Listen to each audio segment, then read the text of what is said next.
Good evening and welcome to our regularly scheduled Board of Education meeting. It is March 14th, excuse me. It's all been one long rainy day. I'm going to call the meeting to order. I apologize for the delay this evening, and you know, in LA everything slows down in the rain, right? Just people can't seem to get there on time.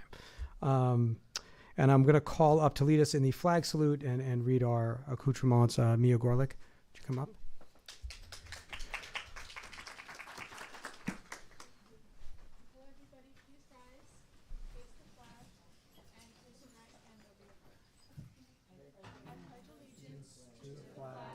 Of the United States of America, and to the republic for which it stands, one nation, under God, indivisible, with liberty and justice for all. Thank you, Mia. Will you read our mission and vision and community pledge, please? Our BHUSD mission is educational excellence, and our vision is our students will realize their full potential to thrive with integrity in a complex, changing world. The Beverly Hills Unified School District Community Pledge is as follows. The BHUSD community acknowledges that in order to achieve educational excellence, we must act with integrity and respect for each other and our learning environment. Therefore, I pledge to model civil behavior and respect in all communications and in public while maintaining a culture of honesty, listen and acknowledge differences of opinion, do my part to protect an inclusive culture in which we honor the relationship between all school community members, and honor our learning environment, including how we take care of our schools and personal property. By holding ourselves and each other accountable to this pledge at all times, we will promote an environment of educational excellence that will allow our entire BHUSD community to thrive. Thank you very much, Mia. Thank you. I'm going to make a motion to approve the agenda. I'm going to move item 15 to after item 7. Can I get a second, please? I will second the motion. Thank you very much. All in favor? Aye. Opposed? Thank you. Motion carries 4-0. Motion carries 4-0. Dr. Breggy, any report from closed session? Yes, thank you, President Margot. The board has approved OAH case number 2022-12-007, 4-0, with one absence. Thank you very much, Dr. Breggy. Moving on to our teacher student spotlight, I will call up Ms. Sarah Kaber. Wait, she didn't do anything yet. What is this? What is this? She still deserves that. Hi, let me share my screen for a second. Right up. Okay. I'm Sarah Kaber. I'm the principal at Hawthorne School, and I brought with me my TK team. I'm going to introduce them in a second. We also invited the Horseman TK team. This is also their presentation, and they had a family emergency, so they wanted me to apologize to please let you know that other people were supposed to be here, and they couldn't be here. So please know that this is not just a Hawthorne presentation. Mr. Bugby is there in support of his team.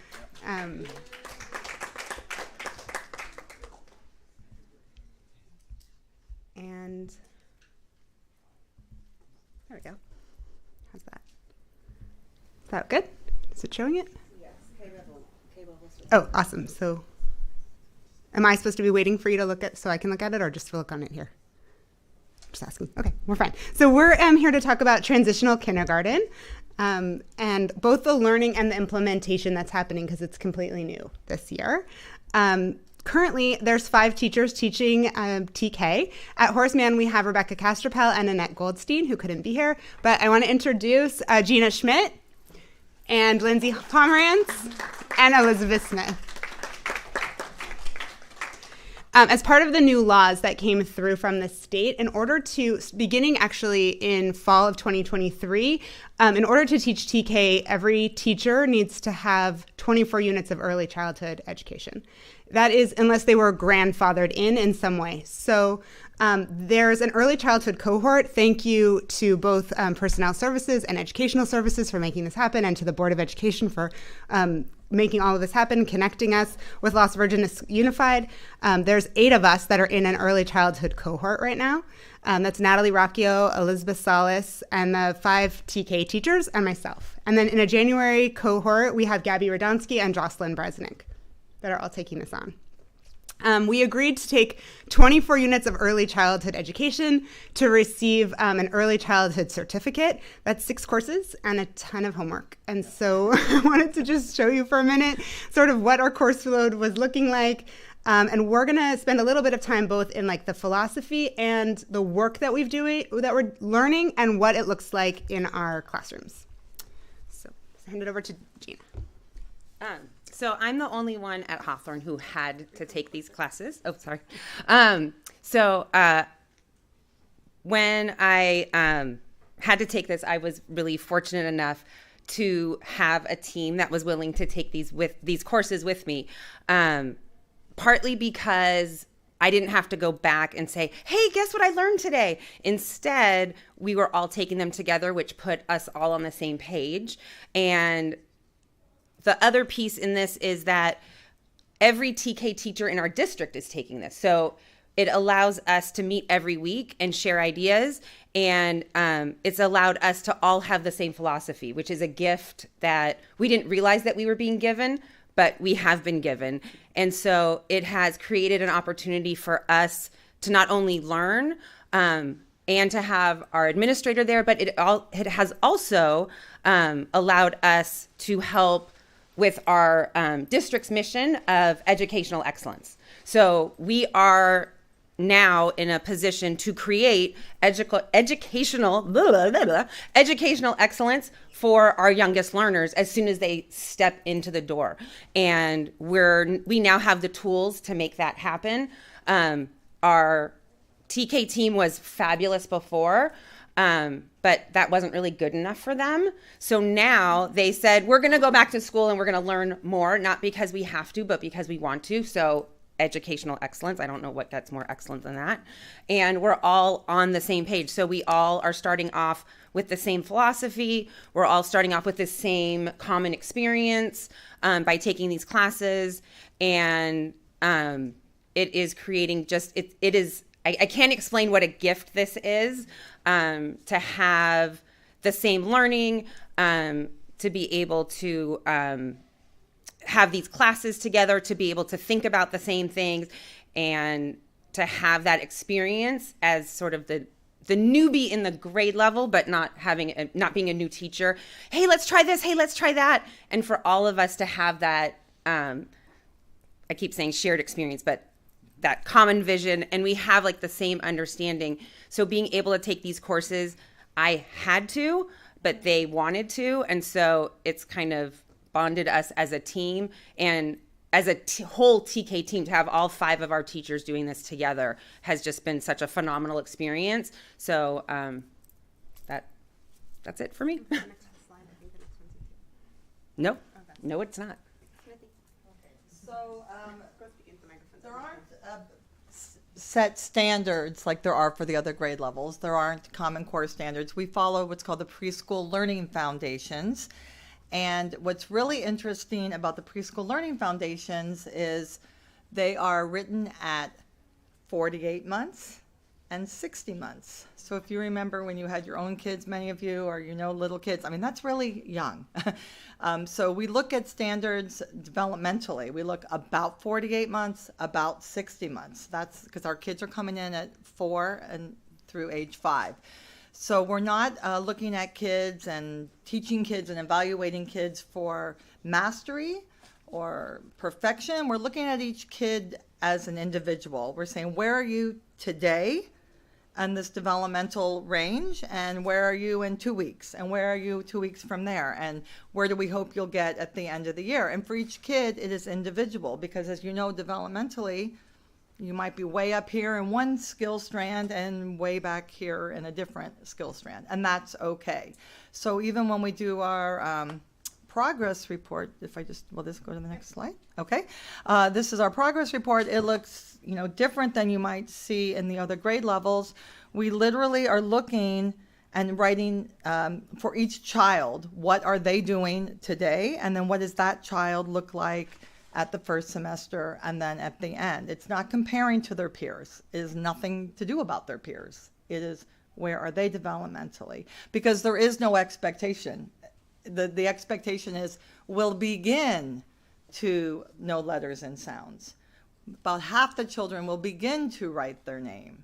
So we have the flexibility of meeting each child where they are functioning. We have the ability to differentiate, and which is one of the very nice reasons that we do have an instructional assistant full-time. We have a ratio of 12-1, and it will change to 10-1 because we're going to get even younger kids. And that'll be fun. There'll be another story. Maybe we won't be back. I don't know. So we can really, some kid, again, you might have a child who developmentally in one skill strand, they're like cutting and coloring. They have that skill, but they still aren't recognizing their name. Or they can do the pre-academic tasks, but boy, they really, can't get their jacket on, or they can't use their words to share their what they're feeling. So you can really differentiate and meet kids where they are. So it's really fun. You get to really, we're not tied to some of the things other grade levels are. We can really work with the kids where they are. And I really want to would agree with Gina that it's so nice. I mean, how often do you have the opportunity to start something from the ground up? And all 5 of us, all the teachers have the exact same language, the exact same new curriculum, the exact same everything. It's phenomenal. And I think we're going to really see great things as the kids come up through the system. And Annette and I were working together before, but it was a different age kids. It was a different thing. We're very experienced. I think we did a good job, but this is a really cool opportunity. Okay, I forget what's next. We have a sort of a long presentation. So the next few slides I want you to know are work that we had to do for our classes. So I asked everyone who was part of it, all 8 of us, had to do projects through 6 courses. We're in our very last course. When we go to spring break, we'll be done.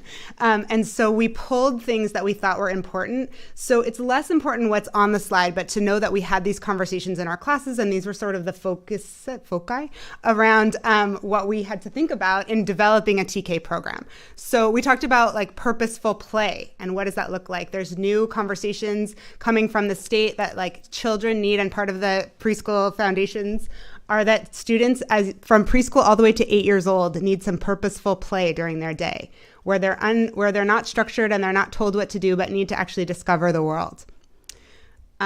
We spend some time with like building relationships, right? We are a change from what used to be TK, which was a 2-year kindergarten program, to really a bridge from preschool into kindergarten. And this work around like bonding with kids, bonding with families, and working with an instructional assistant, what would that have to look like? How do you build a relationship that school and home are fluid? So we did some work around that. We had to do some work about conflict management. You can't really see it because of where can I change that? No. Okay, sorry. Sorry that you can't see all of that. But we had to think about real scenarios and how we would respond to the situation, and then how we would support an IA in that situation. Do any of you want to talk? We'll pop in if okay, you want. Pop in. We had to design a classroom. If you have seen this looks just like El Rodeo. In fact, it is El Rodeo.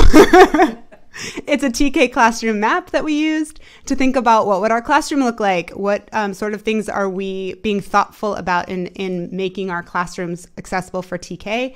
And one thing to note is we had, one thing is we had, I'm not sure where the money came from, but we had all new furniture and toys and supplies from Dustin. So, I mean, we all have beautiful matching, like the deluxe Lakeshore, wonderful stuff. All 5 of our classrooms are, I mean, we have like the deluxe matching beautiful stuff. Even I and Annette, we got like all new stuff. I mean, I felt wasteful, but I got all new stuff. But it's like anything you can want, we have. We're like the catalog. It's premier. Thank you. There turns out that there's a system for rating a classroom for early childhood. We had to rate our classrooms based on this official system. Mr. Seaman also purchased us that assessment criteria about what does it look like, how do we assess ourselves, one for each of the school sites. And then we had to look at that. El Rodeo is going to match exactly what we needed to have in our classroom. we had to think about language happening in our classroom and what sort of things we might hear and what things we're going to produce. So we had to think about talking to kids in a different way as they're developmentally completely different, right? This is different from necessarily working in a kindergarten classroom where you're looking at learning letters very strategically and learning math very strategically. This is a different type of learning. We had to do a presentation to the Board of Education as part of our work. We had to ask for money and ask for where we wanted to put money. And so the Hawthorne team came together, all 5 of us, and we asked for some outdoor play space in our fake presentation about what sort of dramatic play we would love to see in our outside world, in our ideal playful classroom for an outdoor classroom, and how we would ask you to spend your money. Do you want to hear this? Is somebody else talking? All right. I can talk about it. We'll skip that one. All right, let's just, We can move through something. And we'll just move through.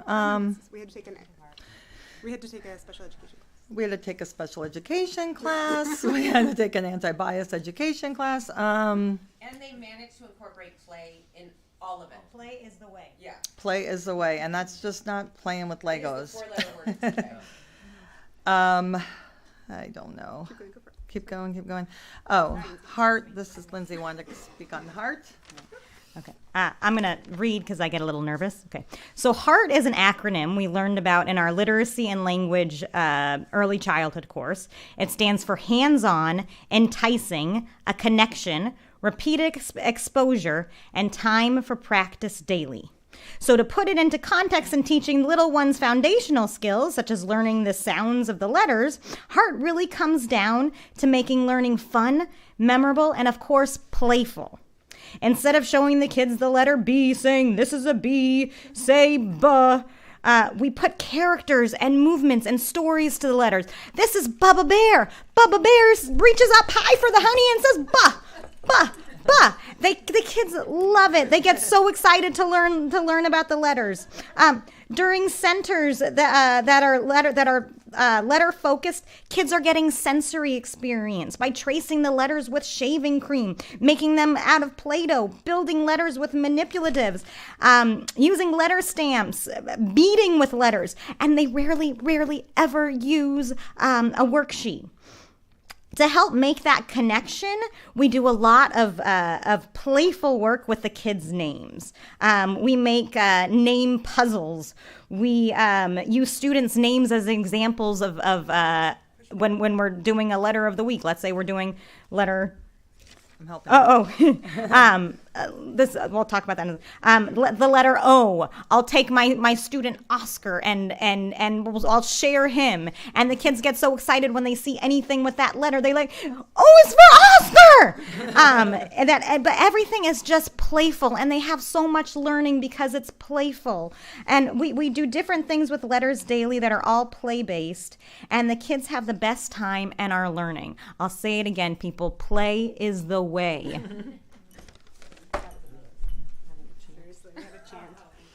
And they are learning. That's the thing. They're learning just about as much as they learned before, but they're having so much fun. And retaining. So these are some work that we did in our language and literacy class in our books, is that all about phonological awareness. We took a whole class about that. This is about the science and art of reading, that both you need to have exposure over and over again to books, but also there's like very clear phonological and phonemic awareness that students need. They need them even school, like First Five, that campaign that was First Five, this is all connected to that phonological awareness, and it's coming right back into school. You don't need a worksheet to be able to do that. You don't need to learn a letter of the week to be able to have all of that science of reading piece behind it. This is what Ms. Pomerantz was talking about when she's talking about puzzles and learning names, that we're helping kids to construct meaning around words and playing with letters, right? And all around the classroom, using their technology in a purposeful way, practicing things out. We had to come up with a parent idea. How could we present it to parents? And then we want to integrate like all the reading that's happening around a classroom. They don't know how to read the books, but they're mimicking what they see there, and where we want them to be able to do that. We had to come up with a library of our wish books, all the different books that we wanted to have.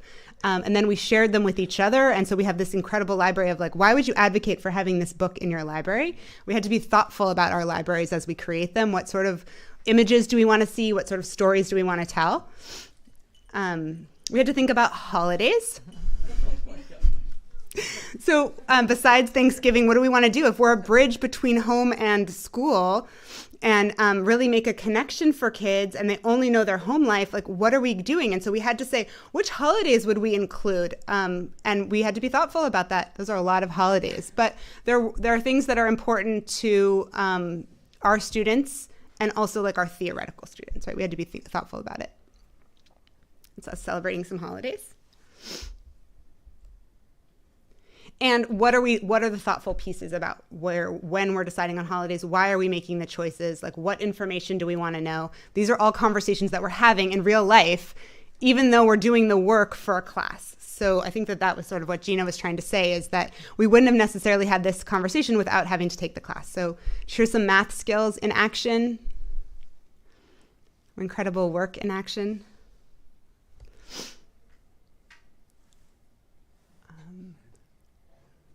Some of our favorite play times. You can see that like we're not cutting out things on a piece of paper necessarily, but bigger, larger, that's more appropriate in terms of development. That they're moving on the floor. They have something creative. For that one, they decided that they were going to make snow angels, even though there's no snow. Sorry. They decided they were going to make snow angels, and all of a sudden, like one kid said, "Look at me, I'm making a snow angel." And so we have the freedom and the time to be able to let them lead the discovery. Because we're not tied down to standards. And so, one of them lays down, next thing you know, they're all laying down. They're like, "Hey, you try it. So it was such like that adorable moment. I'm like, okay, I have to take a picture and like let their families know what they're doing right now. Because if I tried to explain to someone else, my class made snow angels today, they would look at me like I'm crazy, which I am, but that's a whole different thing. But to say like, this was just them, in the moment, having fun. And one kid actually did over winter break and then came back and said, "I made a snow angel at school today on the rug." It doesn't quite mean something, but when you hear about how it happened and it spread across the room and then they're all like, look at me, it lends to like how much communication they have and being able to explain that to their friends. And it was just one of those beautiful moments in TK. Another really fun thing about early childhood is that education is that you build the curriculum off of their interests and you learn their interests through play. And then you could build a whole theme based on what they're into. That's pretty cool. More of their learning and sorting. This is their math. This is what math looks like in TK. This is what discovery looks like. They're sorting and making pizza. If you can see they're making spaghetti dinner. They're trying to figure out how tall blocks can be. Just sort of the different work and learning that happens all over the discovery of the world. A little more, we were talking about sensory, that's, what's it called? Shaving cream, making ease and learning how to play with the ease. Spending time with each other, having a question that's not necessarily answered. In general, like having fun. And so we've learned a ton and we've also seen it really in action. So thank you for both providing the opportunity for everyone to learn and also for allowing us to sort of indulge tonight and tell you all about the things that we're learning and excited about.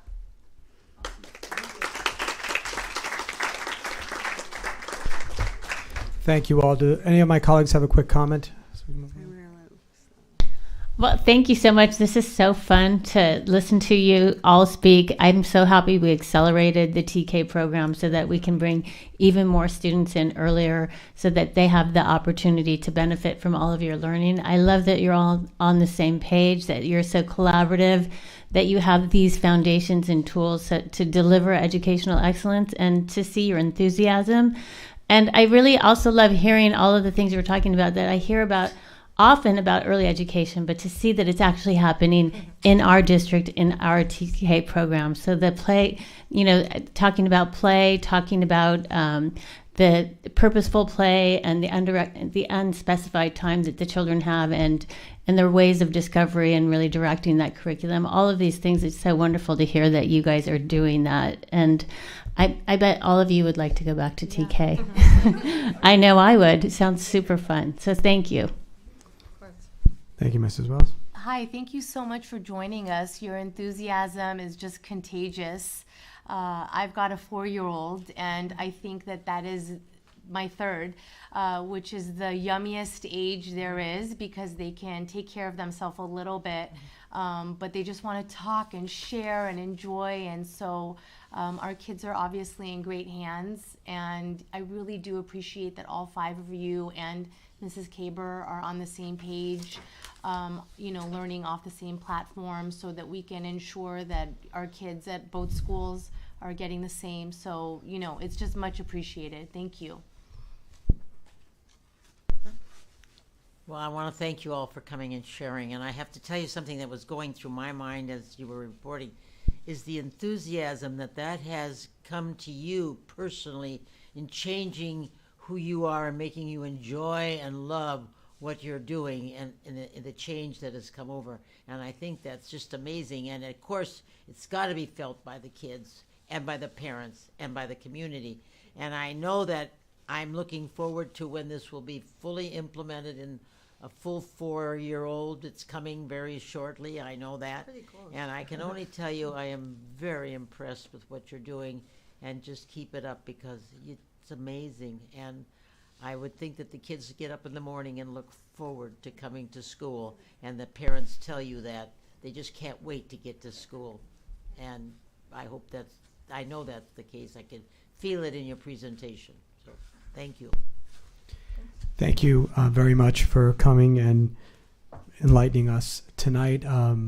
Yes, the TK sounds even better than going back to college at this point. So, and it's makes Beverly Hills now 14 years of a wonderful place to be, as opposed to 13. So, appreciate it.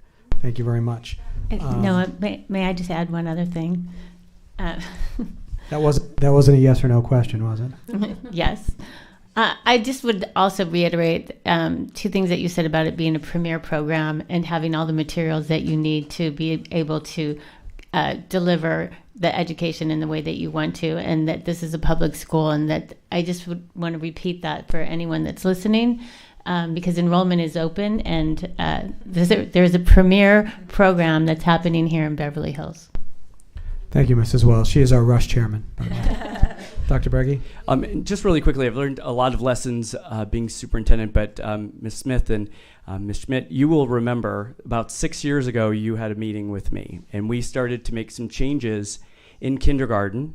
And as a secondary teacher and as a high school principal, you did the right thing by getting a hold of me and getting me in a meeting and talking to me about how making these changes, lasting changes, and making them the right changes.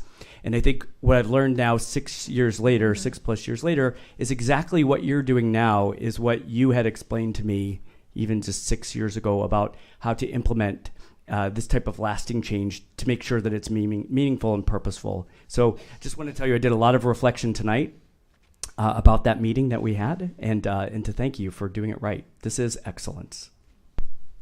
Thanks. Thank you. As if that weren't enough, we also get Tim Ellis.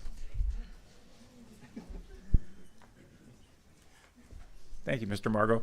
Board of Education. My pleasure and honor to be able to introduce Coach Ryan Franks to introduce the girls soccer team that were Ocean League champions this year.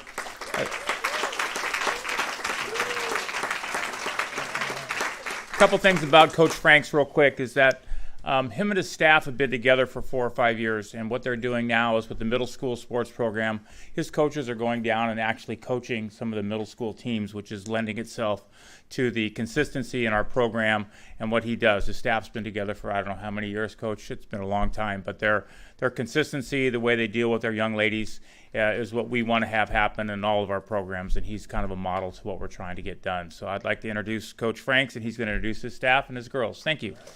I want to thank Mr. Drew Stewart, too, for being here to help us out tonight.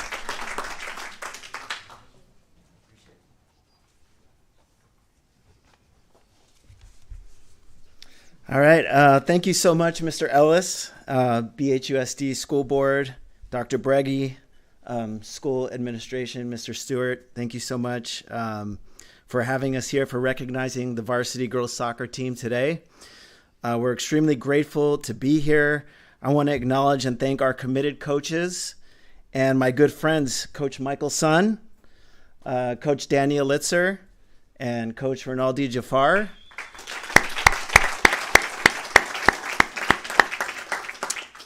They've sacrificed countless hours of their personal time over the years to help build our program into what it is today. Also want to say thank you to our amazing student athletes and all the soccer families for an extraordinary soccer season.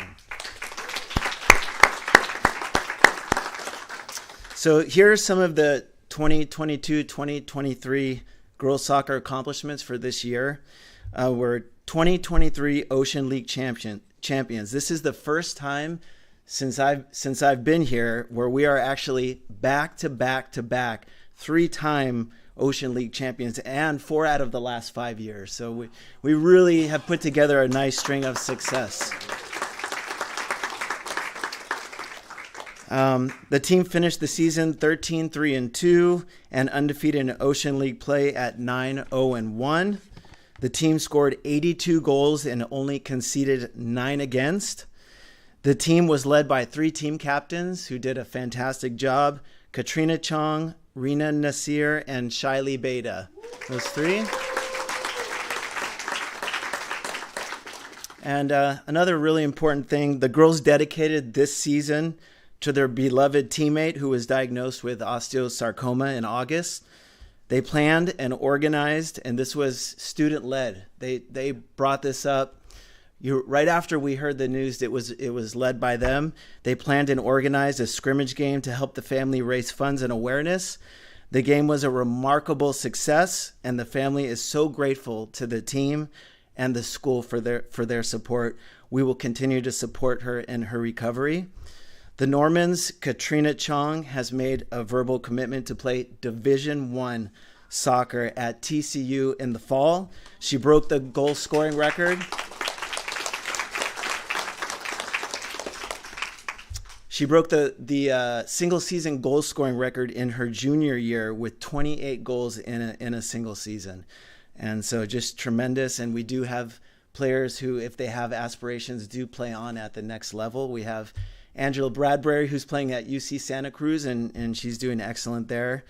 The Normans are proud of and celebrate 9 special seniors who will be graduating in June: Alexa Kreshak, Kayla Kohan, Katrina Chong, Rina Nasir, Natalia Fors, Shaili Beda, Kiara Zarabi, Jaden Park, and Valentina Steele. And so, yeah. So we have a program motto, which is tradition never graduates. So we are graduating a lot of really special seniors, but the tradition of the program, and it's passed on through the team captains and the leaders, it will continue and will keep up the success. So that being said, I'm going to turn it over to Coach Danny and Coach Michael to call up each player one by one.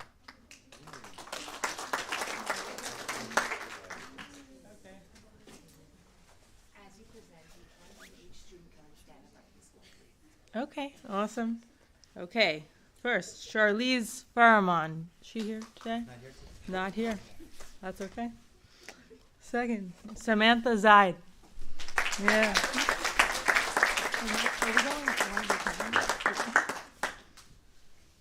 Next lady, Samantha Damavandi.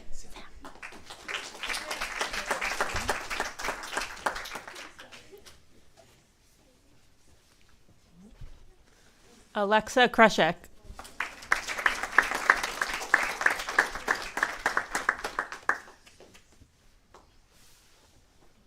Jaden Park.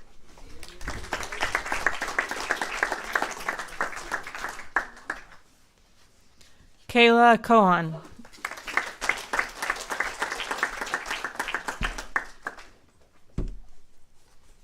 Zanny Suter.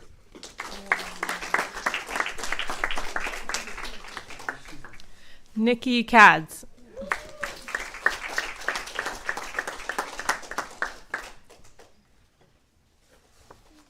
Molly Westberg. Ava Hollander. Emily Woken. Presley Frankel. Kiara Zarabi.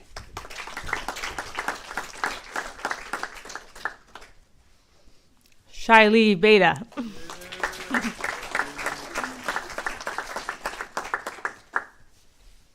Rena Nazir.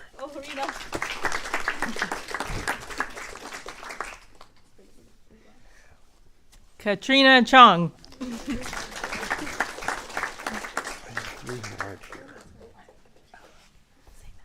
I have three who are not here today, I think. Natalia Forrest, Val Steele, and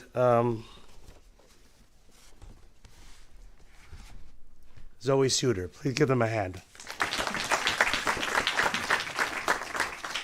Sarah Leah DeHaan.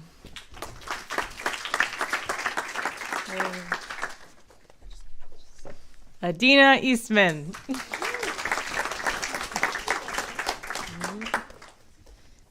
Kiki Hales.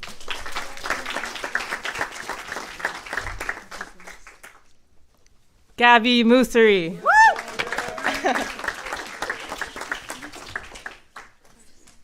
And Danny Rabanian, who is here.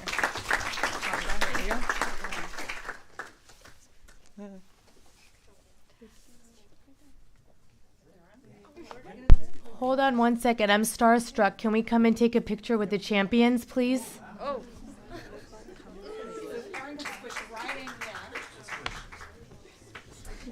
You be right in front.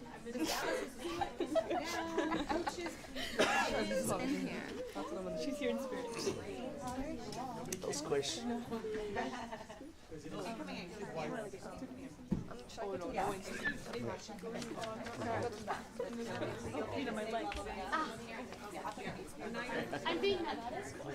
Okay, I'm coming in the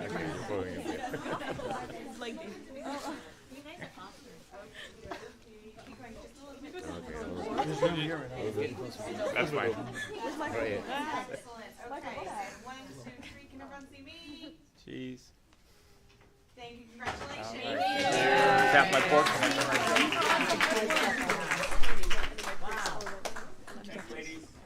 Thank you. Thank you so much. Colleagues, if you have any comments for this amazing team, now's the time. Or Go Normans.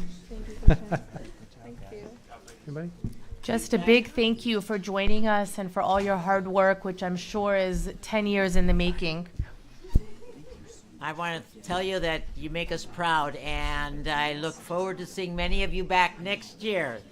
Bye, guys. Thank you. And it's not lost on us that it is Women's History Month this month, and now all of you ladies are part of our women's history. Woo!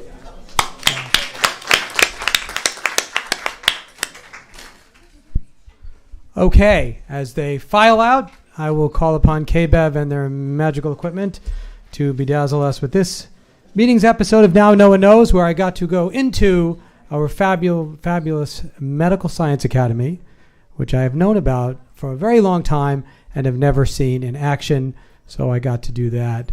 I'm stretching it out. I'm just waiting for them to load it up over there. Hi, welcome to Now No One Knows, and I am here with Colleen Lynch at Beverly Hills High School, and you are in charge of our Medical Science Academy. That's right. Tell us a little bit about something about yourself that nobody knows. The only thing I'm thinking of is that I spend a lot of time on the East Coast in the summer. Because you like mosquitoes. Well, my family's there. So let's jump in. Okay. What am I going to learn today? We're going to first start with how to use a micropipette. This will measure between 2 and 20 microliters, so it's very small volumes. We're going to first put a tip onto our micropipette. So we're gonna just push down lightly, and it should come right out. Here we go. So we expose kids both to clinical, having to do with patients, doctors, nurses, everything in healthcare, And then biotech is lab skills for research. And medical schools love both of those. So what we're gonna do first is we're gonna go, there's 2 stops with your thumb. We're just gonna practice going to the first stop.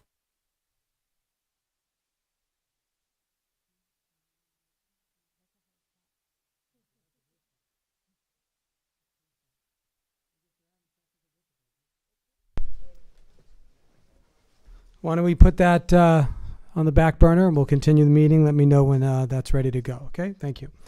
Moving on to the consent calendar.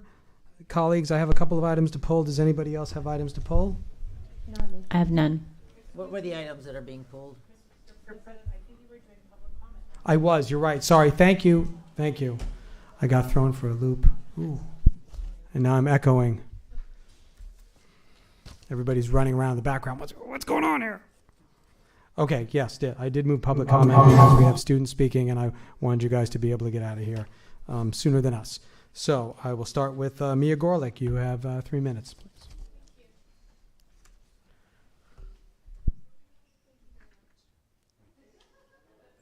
Now, Noah knows, and I am here with Colleen Lynch at Beverly Hills High School, and you are...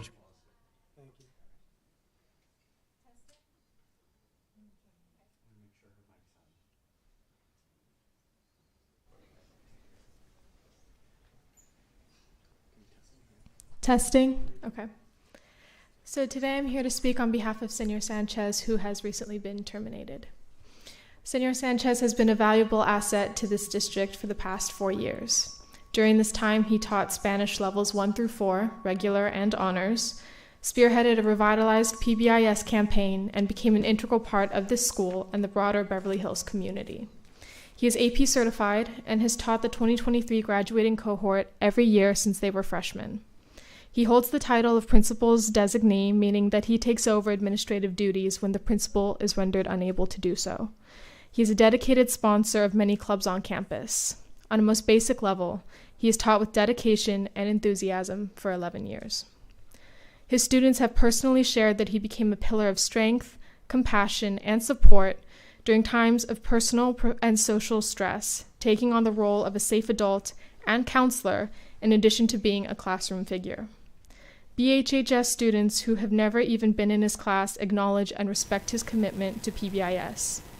He has not only made a difference in the education of students in the Spanish program, but he has made a drastic difference in the school culture as a whole.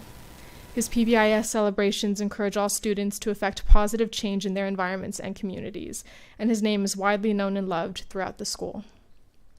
To Senor Sanchez, teaching is not an 8-to-3 job. It is not a paycheck.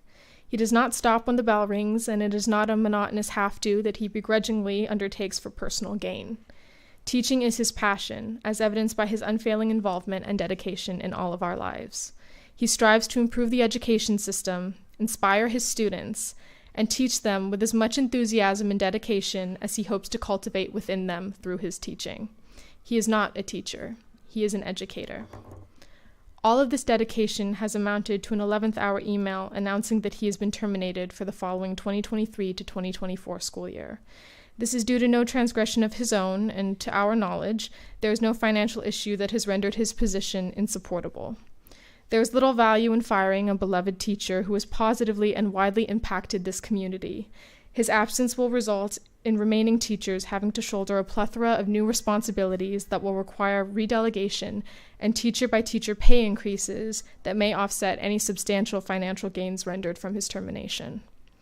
Firing Senor Sanchez means firing an educator, a safe and supportive adult, a credentialed administrator, and a district PBIS coordinator who has changed the school's culture from one of indifference to one of investment.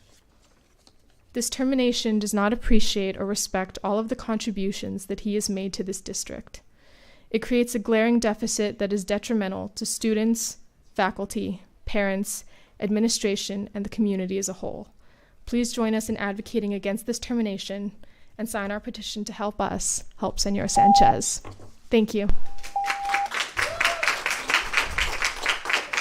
Thank you, Mia. Charles?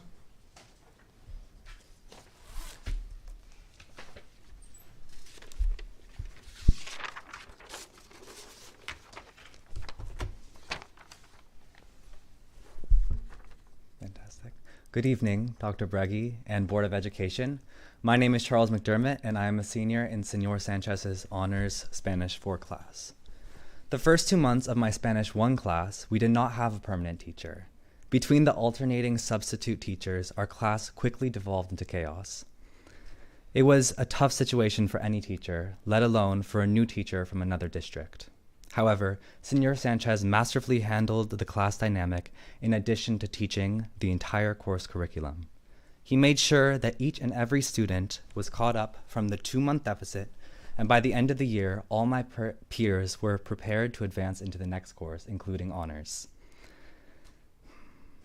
Not only did he show continuity in his skill over the next 3 years, but his teaching abilities would only become more apparent as he settled into the district. A teacher's merit extends beyond the course curriculum. Senor Sanchez has embedded our minds with a growth mindset and morals of kindness and acceptance. He is a beacon of contagious excellence and a member of a select group of teachers who have truly had a monumental and lasting difference in my life and education. Beyond classroom instruction, he has resurrected school spirit and created an environment that is invigorating and positive. Senor Sanchez's unwavering commitment to the PBIS and Noble Norman program has created a closely knit school community that did not exist previously. When I heard about Senor Sanchez's termination, I saw this community recoil with me. I understand that these decisions are complicated. Still, I ask that you reflect on the monumental value Senor Sanchez has at the school. Please do not underestimate his worth. Please reinstate Senor Sanchez. Thank you. Thank you, Charles. Michaela and Rowan?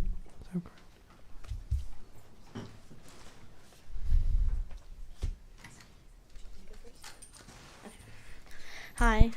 We don't have anything like a big paper prepared, but we also wanted to speak today. This is all coming from the heart. Yeah. We also agree both with what Mia and Charlie said. We both really loved Senor Sanchez, and we had great experiences with him. And when I came out to him first before my family, and he had an amazing reaction. I cried, and he has taught me so much, and it has been amazing. And when I found out that he was not coming back, I thought about all of the children who would never be able to experience his teaching and his, would never connect to the content as much as I did when I had him. Honestly, I had Senor Sanchez for 2 weeks at the beginning of my freshman year on Zoom. And then due to scheduling conflicts, I had to change my schedule, and I was moved to a different Spanish class. And immediately, days after, I emailed my counselor right away. I was like, please, please, please put me back in Senor Sanchez's class. Even in those 2 weeks on Zoom, we were not even in person. He had made such a big impact on my Spanish learning. And I've had him this year in the complete year, and he's made such a big impact on me that it's not even funny. He's one of the kindest teachers I've ever had. And I haven't even had him for a full year, but the impact that he's had on my learning and the impact that he's had on my Spanish is very visible. And it's something that I am so respectful of him for, and it's something that I truly, truly, truly appreciate. And terminating him is going to be detrimental to the community, the school community as a whole, to students that have him and to students that don't have him. I have friends who have never had him as a teacher, but they know his name, and they have so much respect for him and what he does for our school, what he does for the PBIS program. They have so much adoration for him, even after not having him at all. And it's just, he's such a core teacher in our school and such a core person in our school that getting rid of him is it's detrimental. It really is. And when we heard the news today, you could not even imagine the reaction that the students had. We were so, so, so upset. And it was truly it was so upsetting to a point where you can't imagine. The entire class was crowded around his desk. And I don't even, who else could take on all of this responsibility as one person? I don't think anybody else could do it by themselves. And he's just an amazing person. And I think you really don't deserve to have him if this is your true decision. Yeah, the work that he puts in for the school, and you can see how much he really cares about the school and As Mia said, he's not just a teacher. He's not just there for the paycheck or for the job. He's really there because he cares about us and he really wants to be there for us. And we can see that, and it's truly made a difference. I think that's it. Thank you both. Last speaker card I have is Ashley. Ms. Krausauer, were there any more cards? Thank you.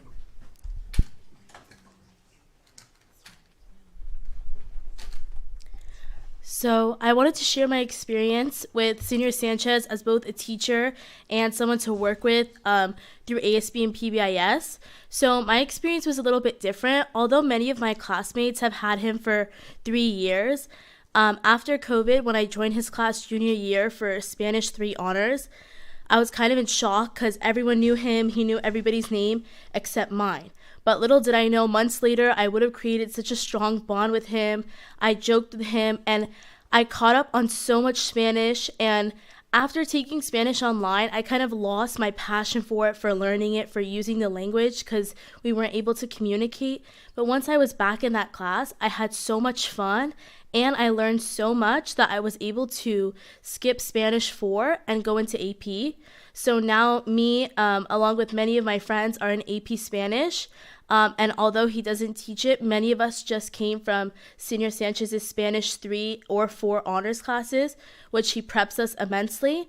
But this year, I'm very grateful to be able to work with him through PBIS, because I've been able to see how he took this opportunity that was given to him and absolutely run with it. He rebranded, he started a whole new thing, and working with him has allowed me to see the passion that he has behind it. You know, I watch his Norman Connections about PBIS, and I'm sitting in my class like laughing to myself, knowing that he was there till 4 a.m. to get it right.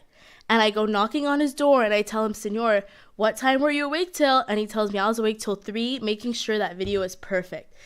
I don't think I've met many people with his passion and love for what he does. He wants to be there. He wants to see us improve. And in the beginning of his class, I wasn't speaking Spanish. He would speak to me and I would just answer in English, and he would beg me, "Please, please." And I'll never forget the day I finally responded in Spanish. There was like this spark in his eye, and he was so excited, and he's like, "You finally did it." And he was so happy. And I think that you guys should take into consideration while making this decision that not many teachers have accomplished what Senior Sanchez has done in such a short amount of time, and not many people would come to stand behind a teacher that didn't make such a true difference in their lives. Thank you. Thank you, Ashley. Okay, so that is going to close public comment for now, and it's weird to shift gears like this. It's not lost on me what you've all said. I have to continue. K-Bev, I heard you're ready, so we can finish that up. Thank you. Oh, teacher, I need you. Hi, welcome to Now No One Knows, and I am here with Colleen Lynch at Beverly Hills High School, and you are in charge of our Medical Science Academy. That's right. Tell us a little bit about something about yourself that nobody knows. The only thing I'm thinking of is that I spend a lot of time on the East Coast in the summer.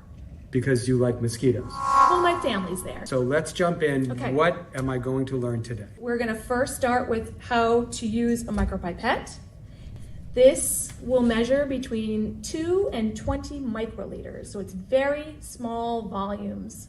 So we're going to first put a tip onto our micropipette. So we're going to just push down lightly, and it should come right out. There we go. So we expose kids both to clinical, having to do with patients, doctors, nurses, everything in healthcare. And then biotech is lab skills for research. And medical schools love both of those. So what we're gonna do first is we're gonna go, there's 2 stops with your thumb. We're just gonna practice going to the first stop. And then I want you to push all the way down to the second stop. Okay. And then if you wanted to get a new tip, you would put this button right here, would release this. Oh. Yeah, you wanna try it? I don't want to waste it. Okay. You showed it so eloquently. And so if I have something in my tube that I want to dispense onto my paper towel, I'm gonna look at the top of it, which is called the meniscus, right? The top. Mm-hmm. Because I want my tip to go under the meniscus, so when it draws it up, I'm not getting any air bubbles in my tip. So here we go. Draw up, close, then it spins. So that'll, usually it's liquid and it's gonna spread out. Do you wanna practice? Yes. Okay.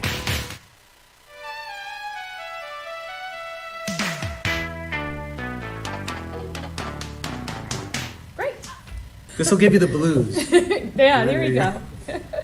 Okay, do we want to load a well? Do you want to try to? Yes, I want to load a well. Who doesn't want to load a well? What gel electrophoresis is used for is to separate DNA. So we cut DNA using restriction enzymes, and then we can also place... Did she start talking a different language? What just happened? So it's DNA that's cut, and so we can see it on a gel. And how do we use it? We could use it for genetic diseases. We could use it for paternity tests. We could use it for crime scene investigations. So that's the cool stuff. So I'm going to have you take this out of the casting tray, and then you're going to place it right in here.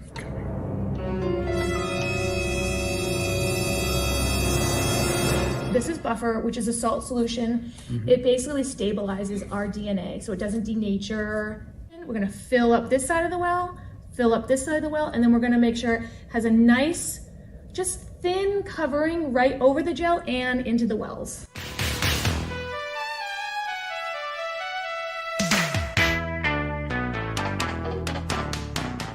I'm gonna move this closer to you because once we load it, we're not gonna move it. Because at my age, there's no possible way that I could see what she's gonna tell me to see. We're gonna fill the well up with our solution.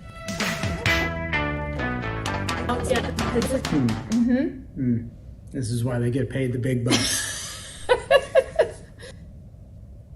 Nice. So what we know about DNA is DNA has a negative charge naturally. And so when you run an electrical current through it, it will be attracted to the positive charge. There you go. And I shall name him Frankenstein. It's alive! Yes. So this is gel electrophoresis. Well, where does it move to? So like I said, DNA fragments, they will be attracted to the positive side. So smaller fragments will move faster. So if you're looking for, let's say we have a CSI, crime scene investigation, and we have DNA from the crime scene, we put that on the left column. It's called a marker. So we're saying this is what we're looking for. This was the suspect's DNA found at the crime scene, and we cut it with a certain, it's called a restriction enzyme. We make fragments, and that's like our control. That's part of our control. And then we take our suspect's DNA and we place it into the other lanes, and if it matches, then our suspect was placed at the scene of the crime. And this is how they do it? This is a gel electrophoresis. This is how they do it. So you can see the yellow in here moving? Yes. The yellow will move first because the yellow dye has a lower molecular weight. So it's starting to separate, and that's exactly how the gel will work with DNA. Smaller fragments will move faster. One more time. What is the gel? What's the word? Gel electrophoresis. Gel electrophoresis. Yep. I needed to be able to say that one time before we finish today. Colleen, thank you so much for all of this, enlightening me, for leading our amazing Medical Science Academy. This is remarkable. And now, no one knows. Oh, teacher, I need you. Thank you. Gel electrophoresis. Thank you. There was so much in that session with Colleen. I could have gone forever and ever.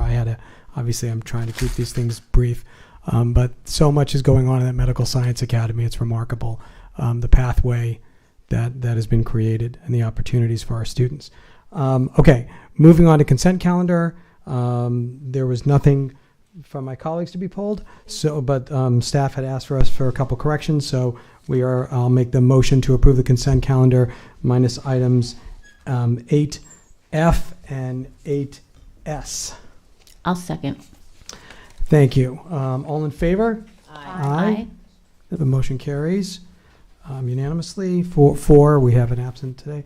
And I'll bring up 8F. I would like to make the motion to approve the professional service agreement with Harrison Samuel Raymond with the change of the funding source being BVMS site funds as opposed to PTA funds.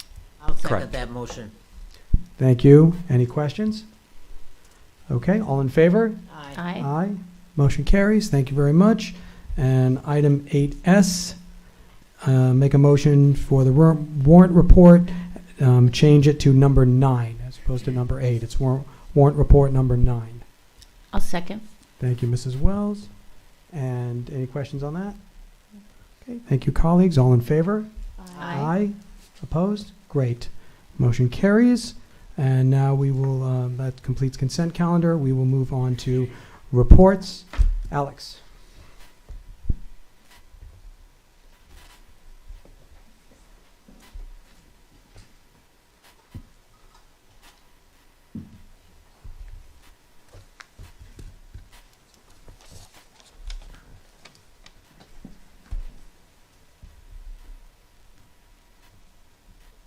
Okay, today is honestly one of my favorite reports I think I've done, and I hope you'll see why.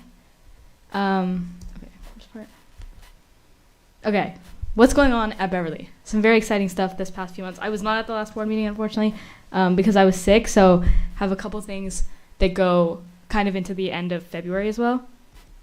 The first thing is at the end of February, the podcast that KBEV and Normanade did with Mayor Lily Bossy to discuss the values of inclusion and diversity was released on February 22nd, and you can watch it on KBEV's YouTube channel. And then today my report is kind of focusing on spotlighting a couple of clubs on campus because especially in the last month and couple of weeks, I've noticed that there's kind of a theme of support for not only each other around campus, but for people around the world. And there's been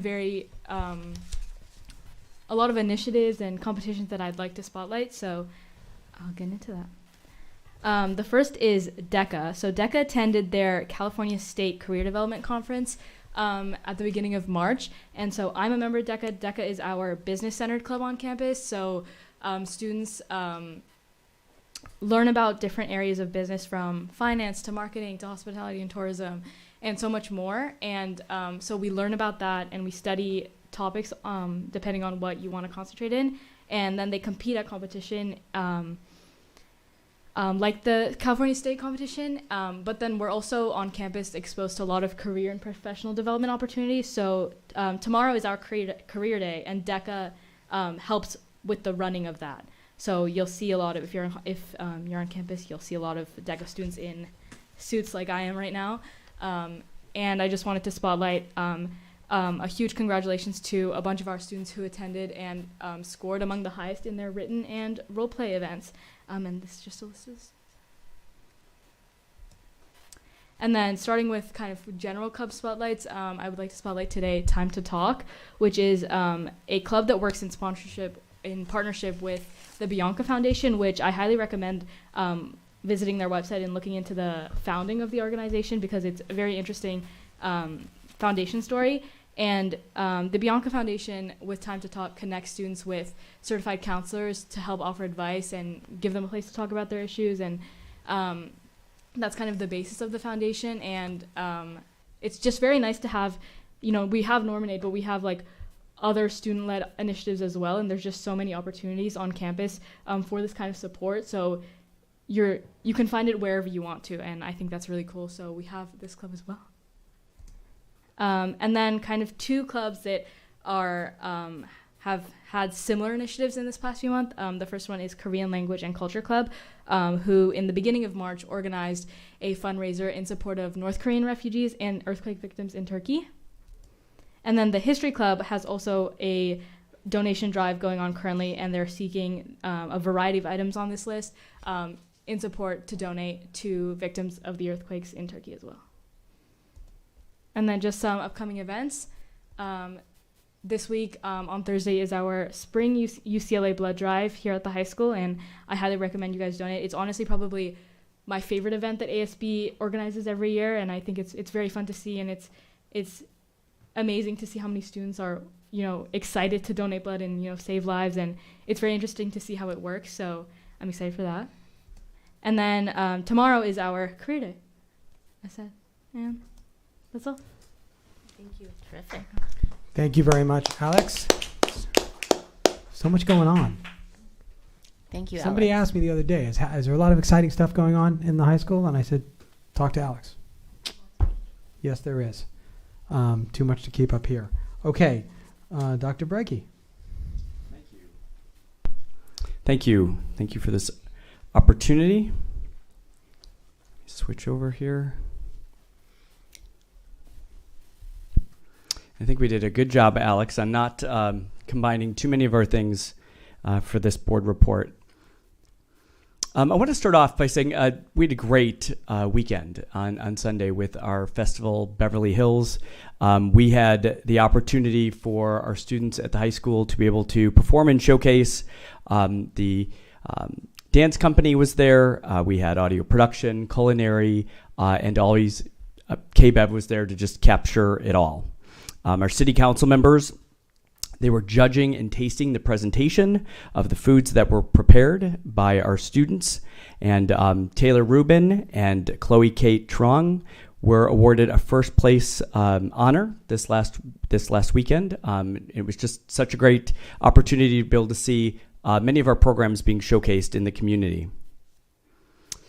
We had a multicultural festival at Hawthorne, and our district is just so proud to have these learning opportunities that have a focus on multicultural events and activities.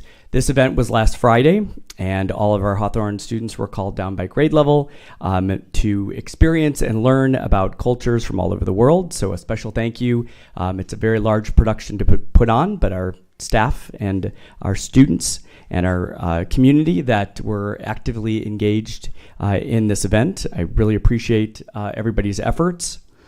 Also, you can see in a picture, it's a little bit small, but on the right-hand side at the top, this was a really cool kind of thing at the event where this is a rickshaw from Indonesia.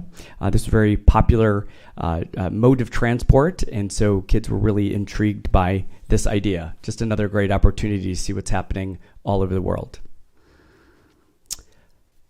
Two of our four National Merit Scholars, Miles Kotler and Alexandra Bakshian, names you've heard many times before, received an honor that they were named as the 2023 U.S. Presidential Scholar Program winners, and this is a very coveted award for them that is based on their academic performance, achievement, leadership, school and community activities.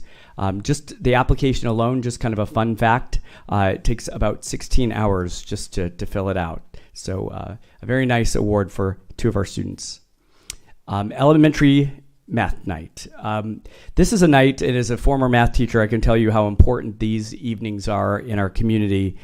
They generate a lot of excitement that's happening. And as a former math teacher, you need to get students excited about what they're learning so that they develop confidence, and it increases their awareness and also the overall mastery and trying to keep the anxiety of learning math out of it. Students play games, but they're making predictions, they are given challenges, and ultimately they are experiencing what we want as educators, and that is the conceptual understanding of mathematics. Not only was it great to see Horace Mann and Hawthorne come together as two schools and a community, but it was also great because there were middle school and high school teachers that were also running a lot of the events. So I want to say thank you to Ms. Mayberry, who's coordinator for coordinator for elementary education, with support from Dr. Sherman, Yang Chen, Deidre, and Marissa, and our principals, of course, Mr. Bugby and Ms. Caber, who are here tonight. What we want at the end of these types of events is a deep, long-lasting learning environment for our kids. As you heard tonight, just a little bit earlier, just a recognition for International Women's Day. As educators, we have a responsibility to incorporate worldwide recognitions into our curriculum. And last week we celebrated women's achievement to raise the awareness about gender inequalities. This is a global platform that we're happy to be able to participate in. Women around the world have been essential in our historic movements for voting rights, civil rights, LGBTQ+ rights, labor rights, and the rights of children. Women have contributed greatly in every field, including medicine, science, literature, and politics. We are supported in our membership with the Association of California School Administrators, where Mr. Seaman is the president for Region 14, and he was a very lucky man to be able to take educational leaders from our district and be able to have an opportunity to collaborate with other leaders in Region 14. It's the perfect opportunity to recognize all the achievements and the successes from the women that we have the good fortune of spending much of our time with, especially our students, staff, and parents in our community. I really love the invitations that I get to our parent socials in our community. I try to make as many of them as I can. A couple weeks ago, I had the pleasure to spend some time with our 8th grade Beverly Vista Middle School parents who are quickly realizing that they are moving along from being 8th graders to 9th graders, rising 9th graders. And this was a social that was in the home of the Saraf family, and what a beautiful home, and what an incredible taco bar and drinks, and just the perfect place to have a social gathering. Also had the chance to attend the instrumental music concert, which was titled American Metal, which was directed by Mr. Klotzel. I've often shared the story of when I was little that my parents always had a sign, and they made us do more than expected. That was the expectation in the house I grew up in. And I share that story a lot, but it's always nice when you can then see it in action, because Mr. Klotzel is that type of teacher. And what he's demonstrated this year. I was really surprised when I walked into the auditorium and actually saw that there was a vintage railroad crossing set that was put up, which really set the tone and the mood for the entire performance. And that would be the perfect example of doing more than expected, because it connected with the music that the students performed. The level of difficulty of the music is just astonishing.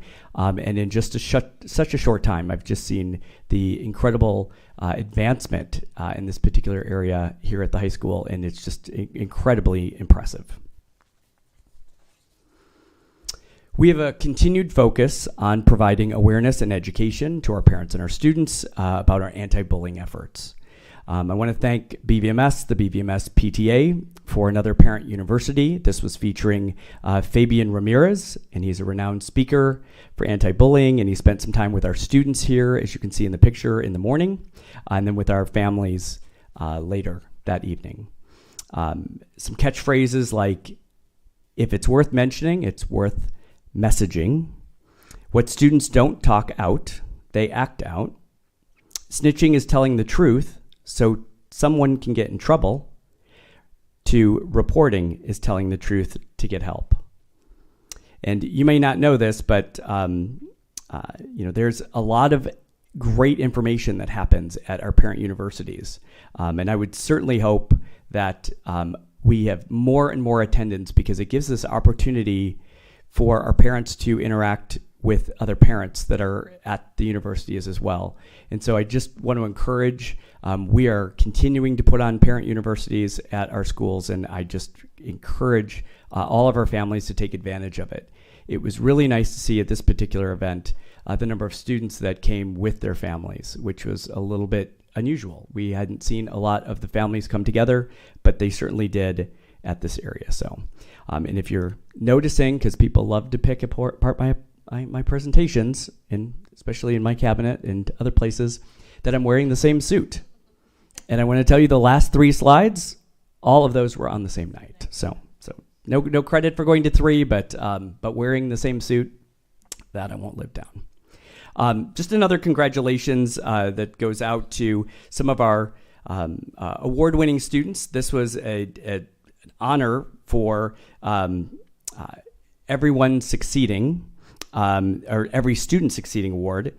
This is congratulations to 2 of our students, Madeline Duncan Book, and then also senior Taylor Rubin, who you've heard her name already this evening. And they were honored with this prestigious award. This award is honored for students at all grade levels who have succeeded against all odds and beyond expectations, or if they've just simply won the hearts of the administrators and educators around them. So I have been personally impacted, and I'm very proud of the relationship that I have with both students and both families, and I'm just so inspired by their stories and their perseverance. So it gets a little exciting at this time to start talking about summer school, and so BHEF has placed their information on their website, and we're pushing that out, and it's partners with BHEF.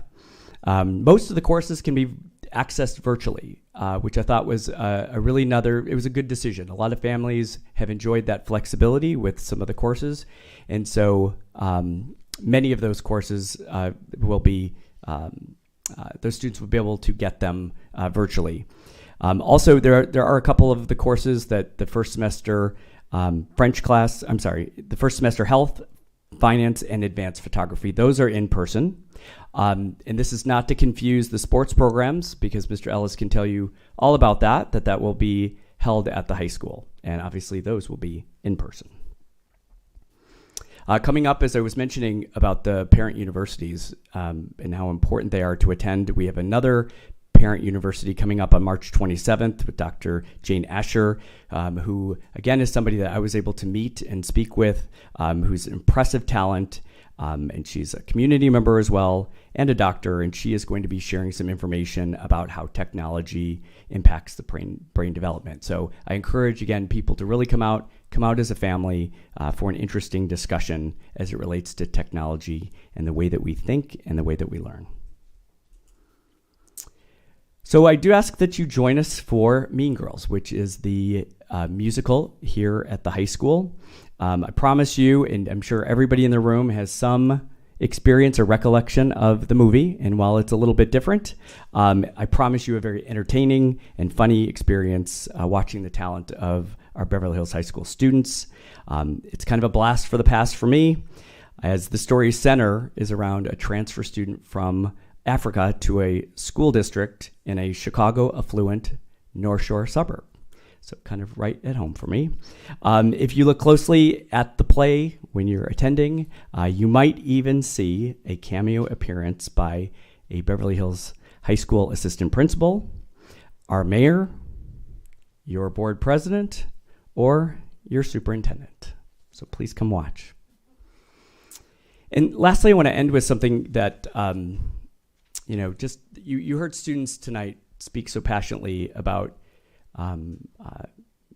our teaching staff, and I just want to say that this is a tough time for school districts.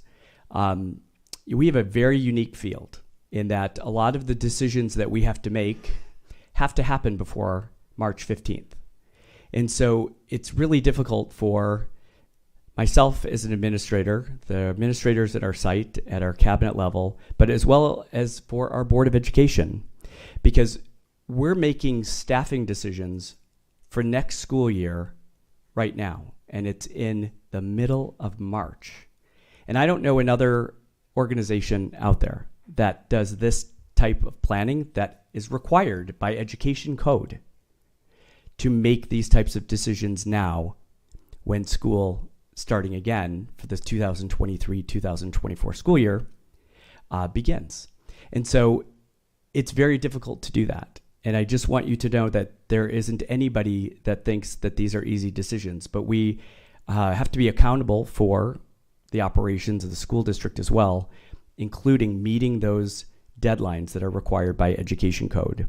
And so, one of the things that was brought up today earlier was, kind of not understanding. And that means a lot to me as a superintendent, that we need to do a better job in our communication, because as you'll hear tonight, there are things that are happening in our school district, even financially, that impact our ability to be able to hire our teaching staff and other employees in the district.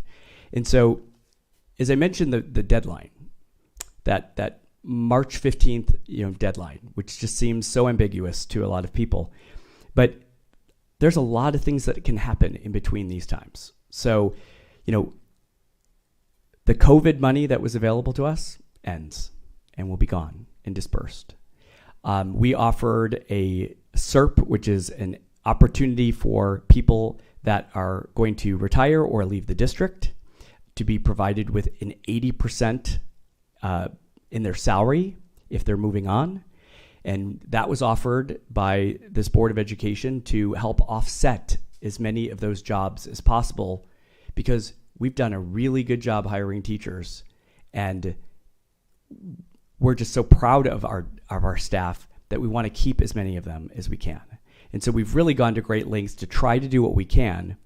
But the part that is really difficult to forecast is all the things that happen now that March 15th is here. And including even today with an elementary school teacher that let us know that they're moving on and they're going to be at a different school district next year. They're moving out of the state. That then oftentimes opens that position back up. And so what happens, in the middle of March, all the way through the rest of the year, and then all the way through the summer, are all the surprises that we have when somebody leaves, or enrollment picks up in a certain area, that then we are then back to asking people to come back. And so there's no perfect puzzle to this. There's no way to be able to predict what that is, but we work hard every single day to ensure that we can then bring people back when those situations arise. And it's an everyday thing that we deal with through HR and our cabinet so that we can bring those back. And we work very well with Elena Castanon and BHEA, and we will continue to meet. If it's every time there's a change, we'll meet, because our job is to keep the best teachers in the state of California, and that doesn't go away at the end of the year or the summer, that we will stay on this every day to ensure that we can bring back as many teachers as possible. Thank you. Thank you, Dr. Breggy. Colleagues? Just thank you for your report. Sure. Thank you, Michael, for your presentation, and especially thank you for elaborating on the notices that had to go out regarding the teachers. And I just want to say that it's really difficult for us as a board at this time, and we don't choose the people, we choose the positions and the overall situation that we have regarding the health of our district. And I just want to say to the students that spoke out for Senor Sanchez, thank you so much for the beautiful tribute, and really highlighting that not only is he a wonderful educator, but his passion and dedication to really change the culture of the school and to make a difference because of his passion and dedication, and that we heard you, and we really appreciate that. So thank you. Dr. Breggy, thank you for your great report as always. I also want to speak to the last slide regarding staff changes. I've shared with the board, it's been something that's really been keeping me up at night. I think that we all consider our staff and faculty and employees at all levels part of our BHUSD family. So the decisions that were made in the last couple weeks, and especially last night, they're not something that we took lightly at all. And I'm very hopeful that, notwithstanding those notices that were given, there's a lot of movement within our district and a lot of hustle and bustle. So it's early in the season, and we'll see what happens between now and August. And I really thank our students for speaking up and advocating on behalf of themselves and those that they're with all day long. It's really important, and we welcome you always to come back and let us know what's on your mind. So thank you for taking the time to do that. Michael, thank you again for that very, very complete report. It was amazing as usual. And I just want to tell you that there's so many events that were going on during the last 2 weeks. It was hard to get to many of them. I tried. I'd just like to comment on the Hawthorne Multicultural and the adaptation and the change that had to take place. I was coming home from what I was doing that morning, and I was going to be stopping at the multicultural, and of course it was raining, and I thought to myself, well, how would they, but that I knew that they would adapt, and they did, and they are to be congratulated. It was wonderful, and I enjoyed being there. So congratulations on being able to adapt. I also want to talk a little bit about the last topic, because I've been around for a long time, and I've seen many, many, many March 15ths come and go. And every time it comes, I see teachers that are torn apart, teachers that get called back, teachers that don't get called back. And it has always been so difficult for me to watch these teachers. I was fortunate that I never saw that come to my attention. I never got a March 15th pink slip, and it breaks my heart. And to hear the students now speak for someone that they love so much, to know that that teacher might be gone and how valuable and how much he brings to the school, I just hope that there is a way that we will be able to bring him back, because it's just very sad. Of course, I'm very happy for those teachers that are taking the SERP, that they've made that decision, and I hope that they know that they go with my great blessing. And I'm sorry to see so many of them go, but I know that they're going to go on to bigger and better things. Some of them will take retirement, some will take other jobs, but it's a chance for us to keep a few of our employees in the earlier years. So again, thank you for that wonderful report. And I want to just say one other thing about math night. That blew me away. Yeah. That was so engaging and so fantastic. And the kids were so involved, and the volunteers and the way they worked with the kids. That was a special night. I hope we do that over and over and over. So, again, thank you for your report. Thank you very much, colleagues. Thank you, Dr. Breggy. A lot has been said on this topic, so I will reserve any comments till later on. We will move on to item 10, the approval of the PARS Supplemental Retirement Plan. Thank you, President Margot, board members, Dr. Breggy. Many people have been talking and alluding to the SERP, so it sounds like let's vote. No, I'm kidding. I'm thankful for the board for allowing us to explore this opportunity. I can't take credit all myself. Rafael Guzman, our Assistant Super for Business Services, we've worked hand in hand on this, along with the folks from PARS. Rachel Sanders is here with us tonight. She's going to be presenting on Zoom. We didn't want to make her travel in this nasty weather. She has a long way to go. The other person I want to thank, and Dr. Breggy had thanked her for another thing, is we do have a partner with BHA President Elena Castanon, who's here, who was strong advocate for exploring this supplemental retirement plan. And finally, I'm just thankful for our employees and their service to BHUSD.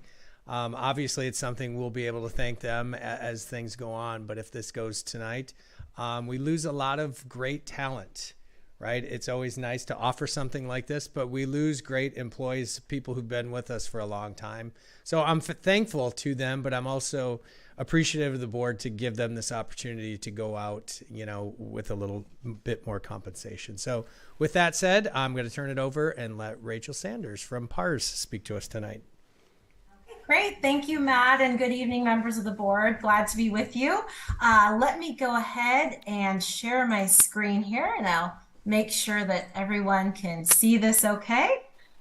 So I was listening to Dr. Breggy's comments as well as the board members' comments. And so this item, hopefully will help illustrate, I think, the sentiment that was shared tonight, and that this program was really implemented by the district and has been implemented by other districts in the hopes that it can really be a win-win for both the district and the district's employees. You're really honoring your long-term talent that have been with your district for years. And also, hopefully, this is helping the district in thinking about right-sizing and achieving both fiscal and operational objectives. So I initially presented our thoughts on how we thought the numbers would pencil out a month ago. And tonight I'm here with the update for how the numbers actually ended up. So I'm just gonna start with a quick overview and background, just as a refresher for the board members on what was offered to your employees.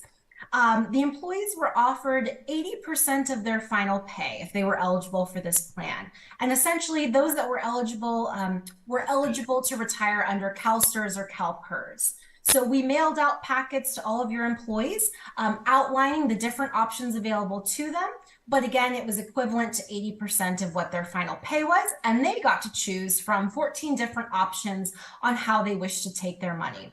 So everyone had a variation of lifetime options or fixed year payments, really gave your employees the flexibility to make a choice that made the best sense for them in thinking about how they may wish to take this benefit.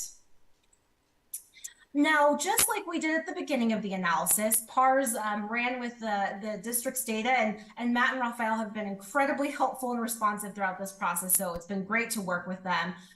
We did the same exercise based on the employees that actually enrolled. So we took all of the data from those 18 employees that did enroll in the plan, and then we were able to share with the team how the numbers penciled out based on the actual enrollments. So I am glad to say that based on those that did actually take the incentive, the district will actually, based on our feedback from your team, see pretty substantial savings from this program. So I wanted to share with you an overview over who actually took this incentive from each employee group. You can see we had 10 certificated non-management, which is exactly what we projected at the pre-analysis level. And then you can see we had a couple certificated managers take it, 4 CSEA employees, 2 OTBS employees, for a grand total of 18 employees that did enroll in the plan. So again, based on the actual 18 folks that enrolled in the plan, in my conversations with Matt and Raphael, and based on the plans that the district has, it looks like there will be substantial savings from this program. So again, hopefully it really does achieve its ultimate goal of being a win-win for the district. Now, in terms of the timeline, I just wanted to kind of outline what the next steps would be. If the board does decide to approve this plan tonight, PARS will reach out to all 18 employees that did enroll in the program to inform them as to whether or not the plan is moving forward. Assuming that the plan does move forward, employees would resign from district employment effective at the end of the school year on or before June 30th. And they would actually receive their first benefit check from Pacific Life Insurance Company effective August 1st. So fortunately for employees, they start to see the benefit of enrolling in this plan very soon after leaving district employment. So that was the quick update that I had to share, and I would be more than happy to answer any questions that the board may have. Colleagues?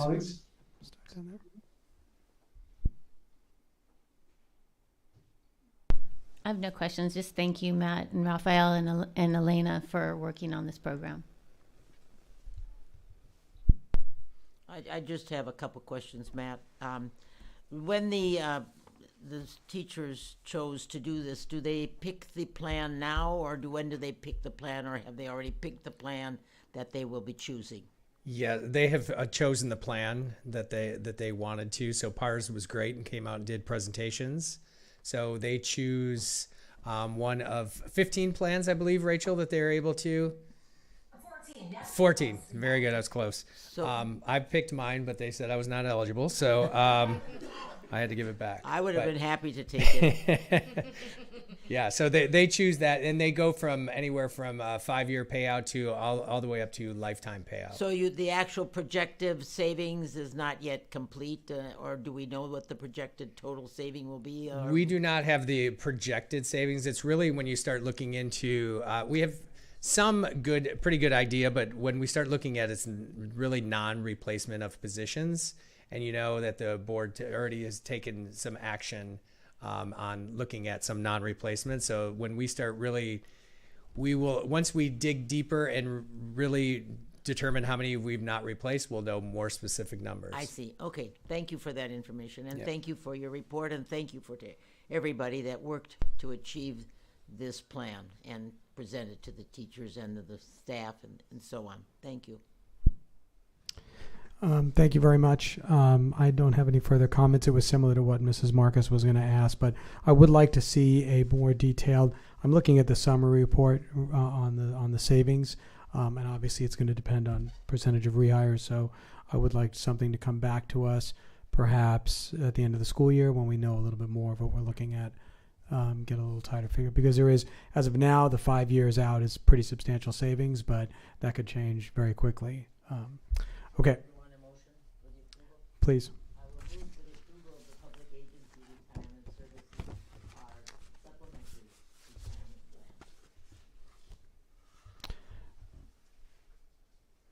I'll second. Thank you, Mrs. Marcus and Mrs. Manicherry. Any other questions? Okay. All in favor? Aye. Motion carries unanimously. Thanks. And thank you. And thank you. There'll be probably way more accolades for the people on this list in the future, but we do recognize your service right off the bat, knowing that you are going to be retiring or resigning this year. So, terrific. Moving on to business and finance. I will move for the rejection of claim number 618162. I'll second. Thank you, Mrs. Marcus and Mrs. Manicherry. We've created a monster over there now. Good job. I did. Thank you. I don't think we have any questions on this claim. Were there any questions or comments before? Okay. All in favor? Aye. Opposed? Motion carries unanimously. Thank you very much. And moving on to second interim report. Raphael. All right. Well, good evening to our board president and as well as Dr. Breggy, our board members, our community. Thank you so much for the opportunity today to talk to you about our second interim report. So I'll go ahead and share my screen here. And let me just display full screen mode there. All right. So it's a little laggy. Okay. So as we go through this, I think it's really important that we understand the financial reporting cycle of a school district. And this is true for every school district in the state of California. We're currently, right now, at the second interim phase, as you can see there on the circle. It's a never-ending circle. We're always doing some sort of number or report. So right now we are at the second interim. We've completed that, and we're hoping the board will approve it tonight. And then following this, we'll have to start prepping for our updates to the local control, to the LCAP, to the budget as well, as those go hand in hand. So Dustin and I will be spending a lot of time together, which is I'm looking forward to. So that'll be fun. And then from there, we'll look at the May Governor's Revise in May. This is called the May Revise. And we'll have some assumptions there that will make us scratch our heads and make adjustments to our budget. And then from there, we adopt our budget and our LCAP in June. And then we continue the cycle. We start closing our books, and then we continue and go on forever.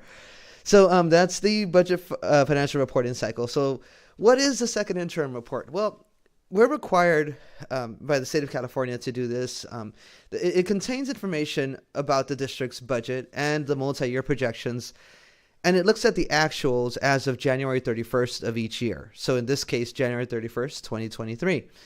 It's due to the Los Angeles County Office of Education by March 15th, and we have to make sure we include any carryovers from the prior year, other known assumption changes from the governor's budget. We have to update expenditure projections, such as using actuals, POs, and requisitions. And the second interim report also includes the general fund and all other funds. One thing to note here is that at second interim, we have a little bit more of a clearer picture of how we think we will end the year. So we make some adjustments as far as looking at every budget, and we start doing a process of if we see something that hasn't been touched, we take those funds and we start to redistribute or look at distributing in the future year. And every interim report has to have a certification. This is only true of your interim reports. Your budgets don't have that, but the adopted doesn't have that. But the second interim does have a certification. Positive means that you meet your projections in the current and 2 subsequent fiscal years. That's what you want.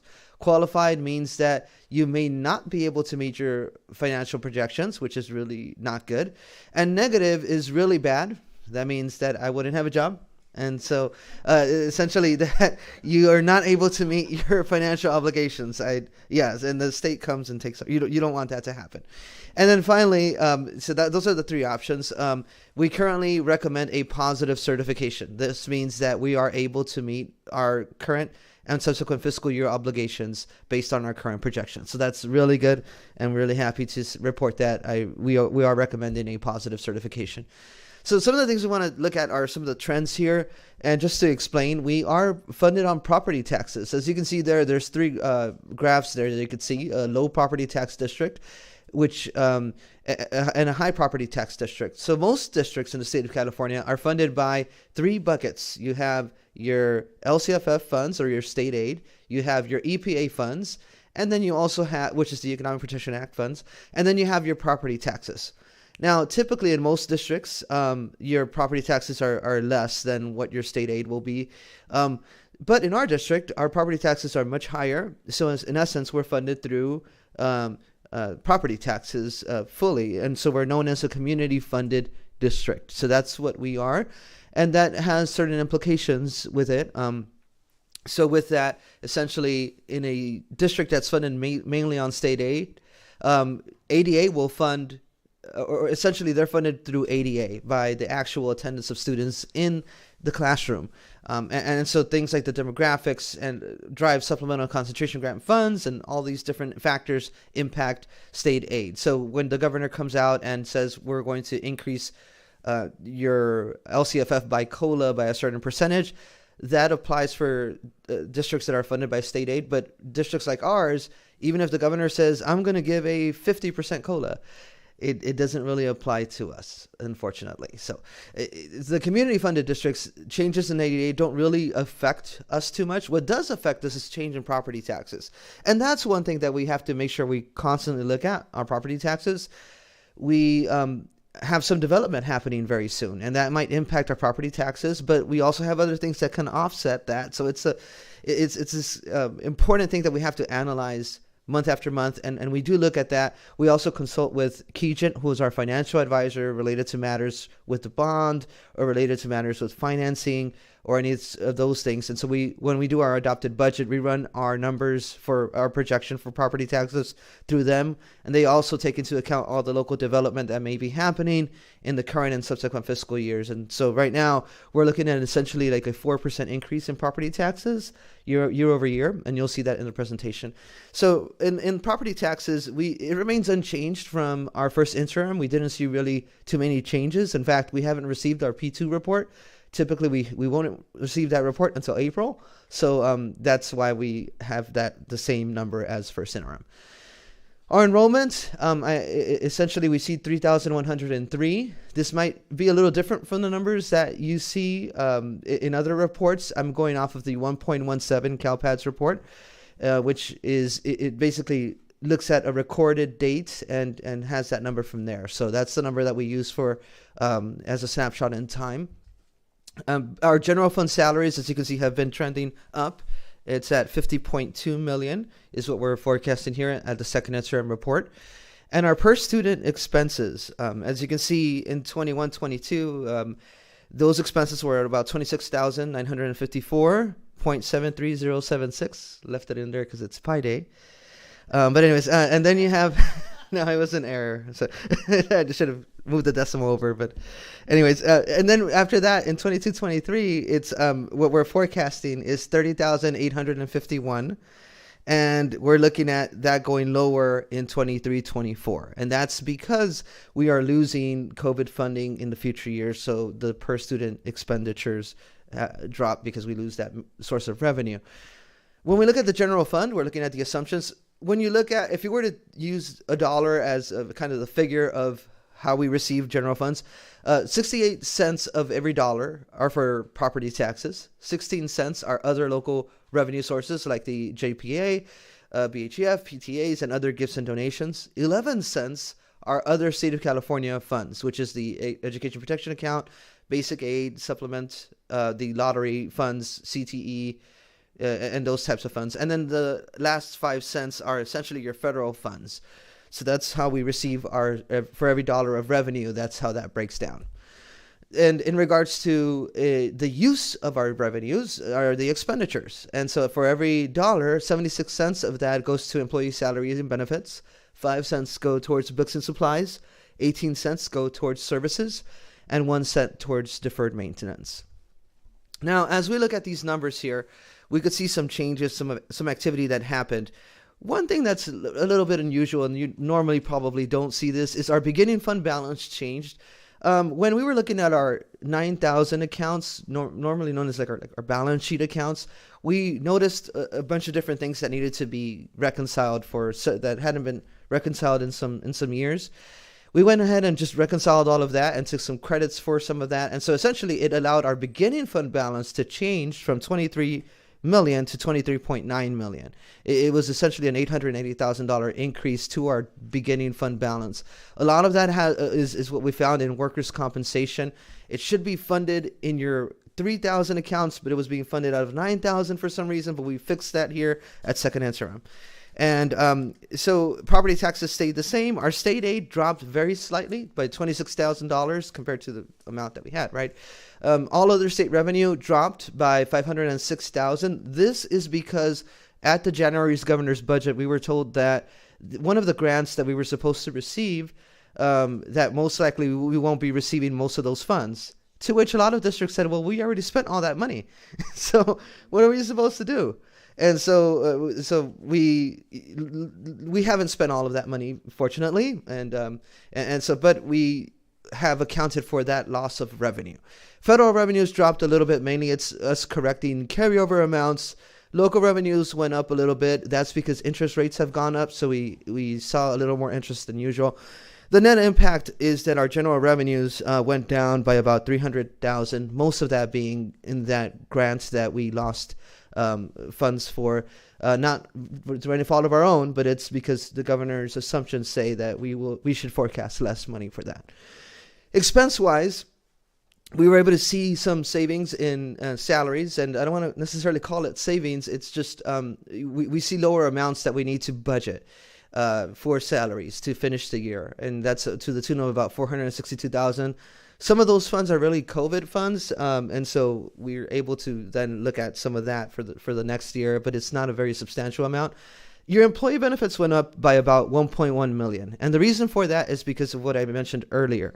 We've moved the workers' comp funds from the 9,000 account to your 3,000 account where it should be, and so now we're actually accurately portraying where our workers' compensation benefits are in the whole in our accounting. And so it's offset, though, by that increase in your beginning fund balance. So remember how the beginning fund balance went up by $800,000? Well, so it offset some of those employee benefit increases. So that's why you're seeing that there. Supplies, we're seeing that drop by about $400,000, mainly in some of the COVID monies. Services dropped by a little bit, by $161,000, by some of the other categorical funds that we had to transfer into workers' comp funds for budgeting purposes, I mean. And so total expense-wise, expenses went up by about $100,000, and thus our operational impact, revenues minus expenditures, is now negative $619,000, and that's a negative $168,000 change. But our ending fund balance is actually better, and that's mainly because of what we talked about earlier with our beginning fund balance being higher than what we had at first interim. In regards to the multi-year projection, I think this is really important to look at because we could see here some, a picture that we need to start correcting, and that's essentially that our revenues in 23-24 are 90.7, and our expenses that we're forecasting are 94.3. With the transfers out, essentially we see a operational loss known as deficit spending of about $4.4 million in 23-24. This does include some of the forecasted savings for the SERP, as well as the payment for the SERP that we would have to do in 23-24. So you can see that it's about $4.4 million in deficit spending. Now, to explain that clearly, deficit spending is basically you're saying when you take your revenues minus your expenses, you have more expenses than revenues, so your deficit spending. But you do have a reserve, so you're able to tap into your reserve for that year. But that's not a good thing to do. You want to keep your reserves at a healthy level. When you start dipping into your reserves, it could create a bad trend. And so we want to make sure we start addressing deficit spending a little more aggressively, given just how that's going down. Fund 17, you still have 11 million that hasn't been touched, for a total unrestricted ending fund balance, which is what you really want to look at in your financials, your unrestricted side, 27.8 million, which essentially is a 29% reserve. In 24-25, deficit spending drops a little bit, and that's because we're forecasting your revenues to go up. The majority of that increase is because of property taxes. Now, that is always something that we'll have to keep a close eye on, because it may not necessarily materialize, especially with the economic impacts that we're seeing currently. Inflation and things that are happening can impact this, and if it does, then that will increase your deficit spending more. So we really want to look at our expenditure levels and see where we can start addressing this deficit spending. Now, the good thing is we do have a reserve, but one thing to note about this district, specifically about reserves, is you need to have a high reserve. If you don't have a high reserve, what ends up happening is you run into some serious cash flow issues. Even with this reserve level, if you were to look at our report, that 100-page report, and you look at cash flow, you'll see that in the second out year, somewhere around November, you start running into a little bit of a cash flow issue. That's basically because we get the majority of our revenues, we receive them in December. And so we have to be able to fund the majority of your salaries and benefits out of our reserve, essentially, until we get that big chunk of funds in December. So the district really can't afford to not have a high reserve, because if it doesn't, then you run into cash flow issues, and then you have to start taking out loans, like a tax revenue anticipation note and all those types of things. So we want to make sure we look at this and start addressing deficit spending now, that we could see it in the future, and we can start navigating around that. Other funds, just real quickly, I'm going to just go through those, and you can see it in our financials, but our Fund 8 ends at about $300,000. Our Fund 13 is still self-sufficient. I'm really happy about that, even including the kosher meals that we've started at the school sites. Even with that included in our projections, we still are showing a positive ending fund balance, which is great. So no general fund contribution for food services required. Fund 14, our ending fund balance there is about $300,000 as well, because we're spending a lot of our deferred maintenance plan this year. Fund 17 went up a little bit, mainly because of our interest increasing. Fund 21, you can see those are general, our bond funds are being expended, and that's where we're forecasted to end our ending fund balance at about $164 million. As we look at Fund 25, our developer fees, I know I've been asked this question, but it's looking at about $1.7 million right now in developer fees. Fund 35, that's about $17,000, and will be cleaned up when we close the books, so that'll be gone. Fund 67, we're looking at about an ending fund balance in $700,000 range. Our OPEB funds is looking like about $6.3 million as far as our ending fund balance there. In summary, essentially, this year is still being affected operationally by COVID, so we want to make sure that we start making those adjustments. And when we start our budget development, which we've already kind of started, we want to make sure to talk to our sites and let them know you won't have this pot of COVID funds anymore, so we have to make sure we address that. We did go through a reconciliation, again, of our balance sheet accounts, so that's why you're seeing a lot of activity in the beginning fund balance. Our ESSER funds are expiring, so we have to really be very careful with that. And the JPA revenues are a very important part of our budget. You all know what our JPA amount is. If you take that away from the reserve, that would be a substantial impact. Next steps, hopefully our board approves the second interim report. And then we are also, again, continuing to implement the position control system. We haven't concluded our audits, but we should be done with that and presented to the board on March 28th. In fact, we did come in with some of the final touches on the audit, so it should come to the board at our next board meeting. And we will continue to monitor fluctuations in property tax revenue.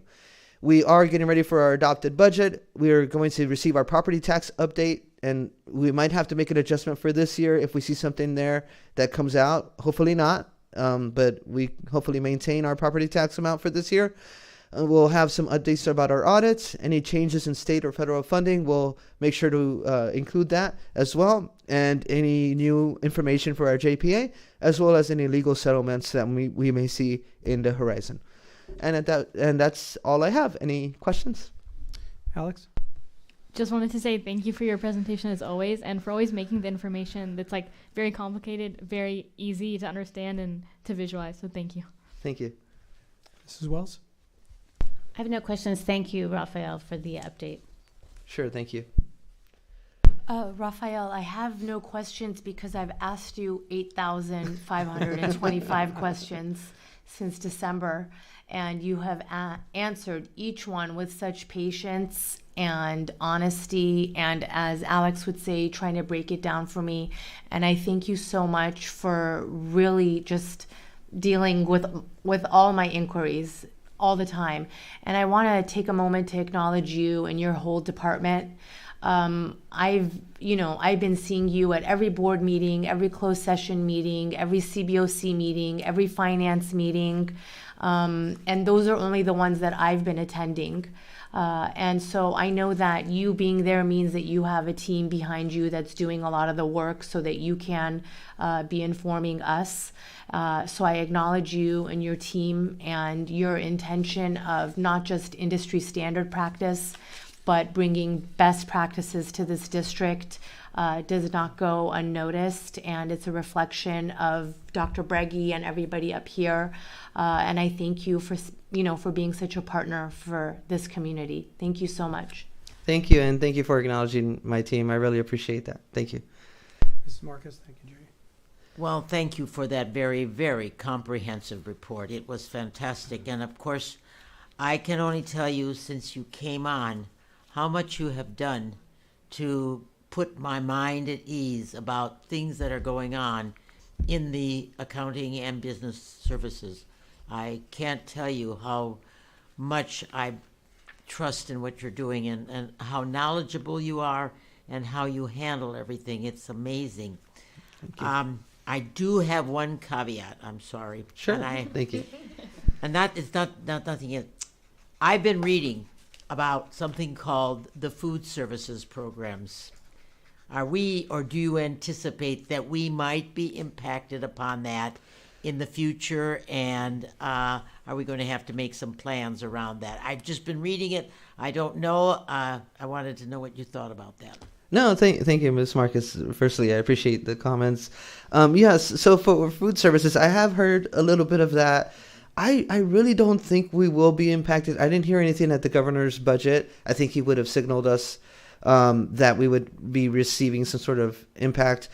And this is something that the governor, every governor has a baby on something that they do. Like Governor Brown was LCFF, and Governor Newsom, it's this funding for food for all students, and I think that's one of his things that he really wants to keep. From what I've seen in all of his different initiatives, this is one of his most. You don't think he's gonna? I don't see him pulling the funds. I would be very surprised, but in the event that would happen at the May revision, I would of course let the board know and build that into our assumptions for our adopted budget. Thank you very much. Thank you, Raphael. Thank you, colleagues. So I'm looking at the operational gains or loss, and the 22-23 and the 24-25 years seem pretty standard in our budgets, that we usually have roughly $1 million to $2 million that we project. Very important word, projected, because it usually after the books are closed, it reverses itself and actually becomes a small gain in the end. At least that's been the history. Now, I don't know how the COVID funds and the loss of COVID funds are going to put a wrinkle into that plan. We'll see kind of what happens. And I know the famous word may revise always impacts our budget. It has in the past positively, but we'll see what happens once again this year. So I look forward to that to hopefully clean up those numbers. The $4.4 million projected deficit spending next school year is a concern. And we obviously are not going to get to the 24-25 while we're doing the 23-24. We're going to have to go through that one first, right? Everything is projected.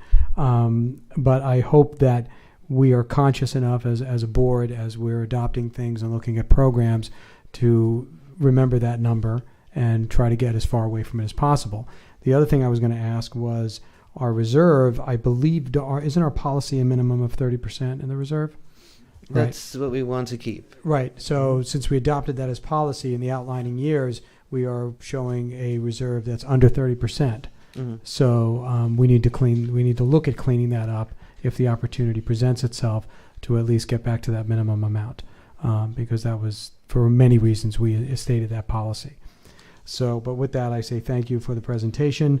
I invite my colleagues to make a motion for approval of this. I will make a motion to approve the 2022-2023 second interim report with a positive certification. I'll second. Thank you, Mrs. Marcus and Mrs. Wells. Any other questions? I just want to also highlight, thank you, Raphael, for the balance sheet adjustments and changing that. It's just another example of all of the fine work that you're doing and really cleaning up our district, and I appreciate that a lot. So thanks for rebalancing that and finding that $880,000 increase. Thank you. He's going to find more.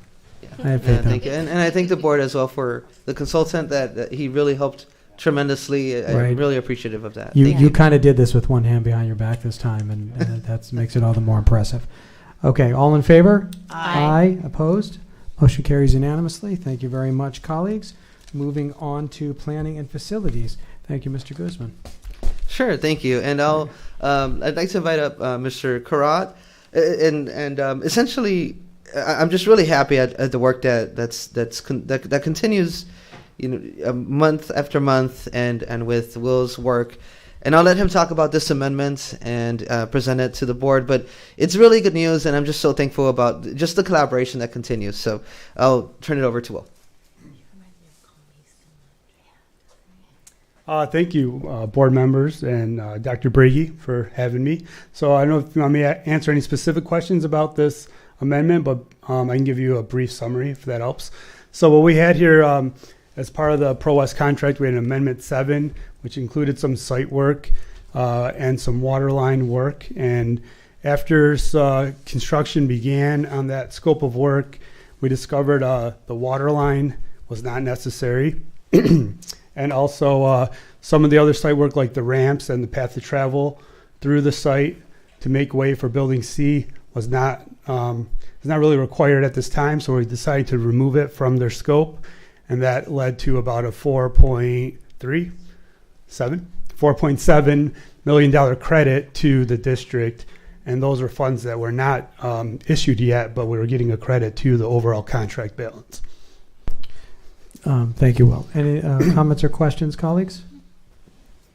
Well, I'd just like to thank you and as well Founder Solari and working with Pro West and the collaboration that has taken place, and really just building a relationship and building that trust so that we can have this type of results for our construction program. It seems that every time we have a meeting, we're hearing about more dollars that are saved or credits or just generally a better way for us to be doing our construction program. So I'm delighted to see that we're going to receive this credit and that it's being phased in a more effective and efficient way, and that it also reduces our risk as a district. So thank you, and as well thank you to Pro West for their collaboration.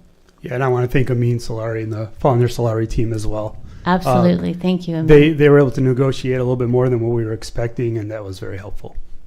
I appreciate that. Just a ditto on what Mrs. Wells said. Thank you. I mean, speaking of questions, I've asked another 8,000 of Will, you, and also the Founder Solari team. And thank you again for your patience. And just the diligence is so essential. And to know that we have a bond management program that's really managing and looking out for our best interest is what we hope for. So thank you, and please don't stop. I can't say anything more than ditto the comments of both Mrs. Manicherry and Mrs. Wells. Thank you for everything, and thank you for bringing home some more money to our pocketbook. We appreciate it, and thank you. You're welcome. I just have a couple of quick questions. The water line work that was discovered that was unnecessary, was that originally planned because they had not trenched and not seen the conditions? Yeah, that's correct. And okay. I don't know if you want to elaborate any further, or no, that's basically what it is. I just wanted to understand. So it was planned assuming that it would need to be replaced, yes, but not. What? It was a City of Beverly Hills Water Department requirement, but the size of the pipe was exactly what's supposed to be.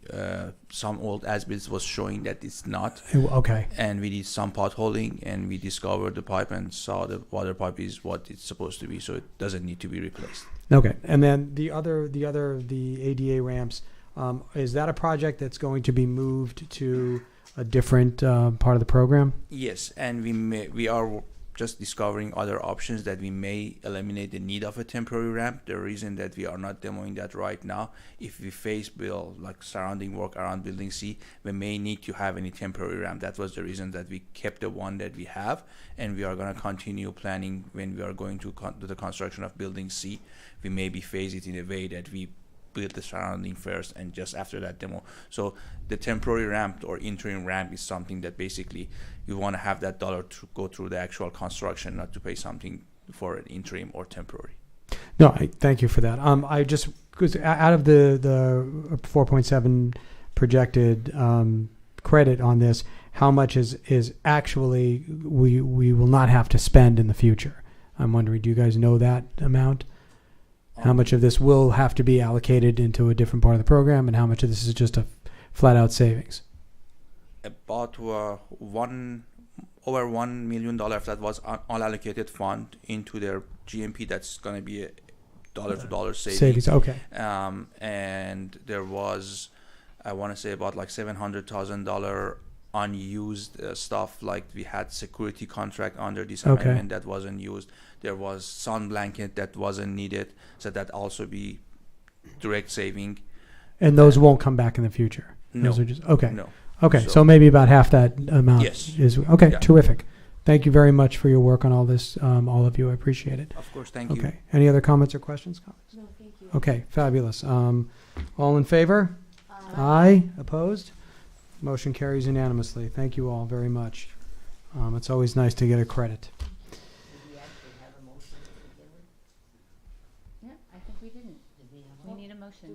Do we not have a motion on that? My we bad. We started with the presentation. Thank you. I'll make a motion. Hit the reset button on that. Thank you, Mrs. Wells, for the motion. Thank you, Mrs. Marcus, for the second. All in favor of the real motion, not the imaginary one? Aye. Aye. Thank you very much. Motion carries. Thank you again. My bad on that one. I get Raphael kind of just passed it off real fast on that. It's See, stunning. I have to blame you for something. You were so successful tonight. It's stunning, so it makes you get a little confused. Yes. That's right. Moving on to board policy. First reading of our AR 1330.1. We can put a motion and then we'll have discussion, colleagues. I'll make a motion. I'll second it. Okay, motion made by Mrs. Wells, seconded by Mrs. Marcus. I just want to get that done right off the bat this time. So, okay, comments or questions on this draft of the first reading of our murals and One banners? comment that I had was just about taking into consideration what the city ordinances are to make certain that whatever we approve at our sites and what comes to the board or through the superintendent is also aligned with the city so that we're not in conflict. So if we could add something to that effect, I think would be really important. Sure, we can do that. The one thing that you could probably see is in the city has the same has similar language about having a review team. So some of the best policies that we've seen, it shouldn't be up to a single superintendent or a single board necessarily. To have a review committee that encompasses teaching staff, administration, Community parents. members, So yeah. because that will give a really good look at what the project is, so that it doesn't become somebody's agenda item. Right. So I really like it going through the committees as well. I do too, but I will on the next draft, I'm going to add some of the language that's in alignment with what the city is doing. Dr. Breggy, I wanted to thank you for taking the time and the initiative on this one. I also agree that pulling in the PACs is just such a great rationale. The PACs are actually voted on or elected by our site communities, so it's certainly appropriate. I did notice that our language is at times a little bit more robust than the city language. So a catch-all of subject to applicable law, or in the event of conflict, that kind of a thing, that city law would control, I think would, but I don't need to tell you, No, I appreciate that. The way that you put that was better than the way Thank you. I had said it earlier. I'll send you a bill. Thanks.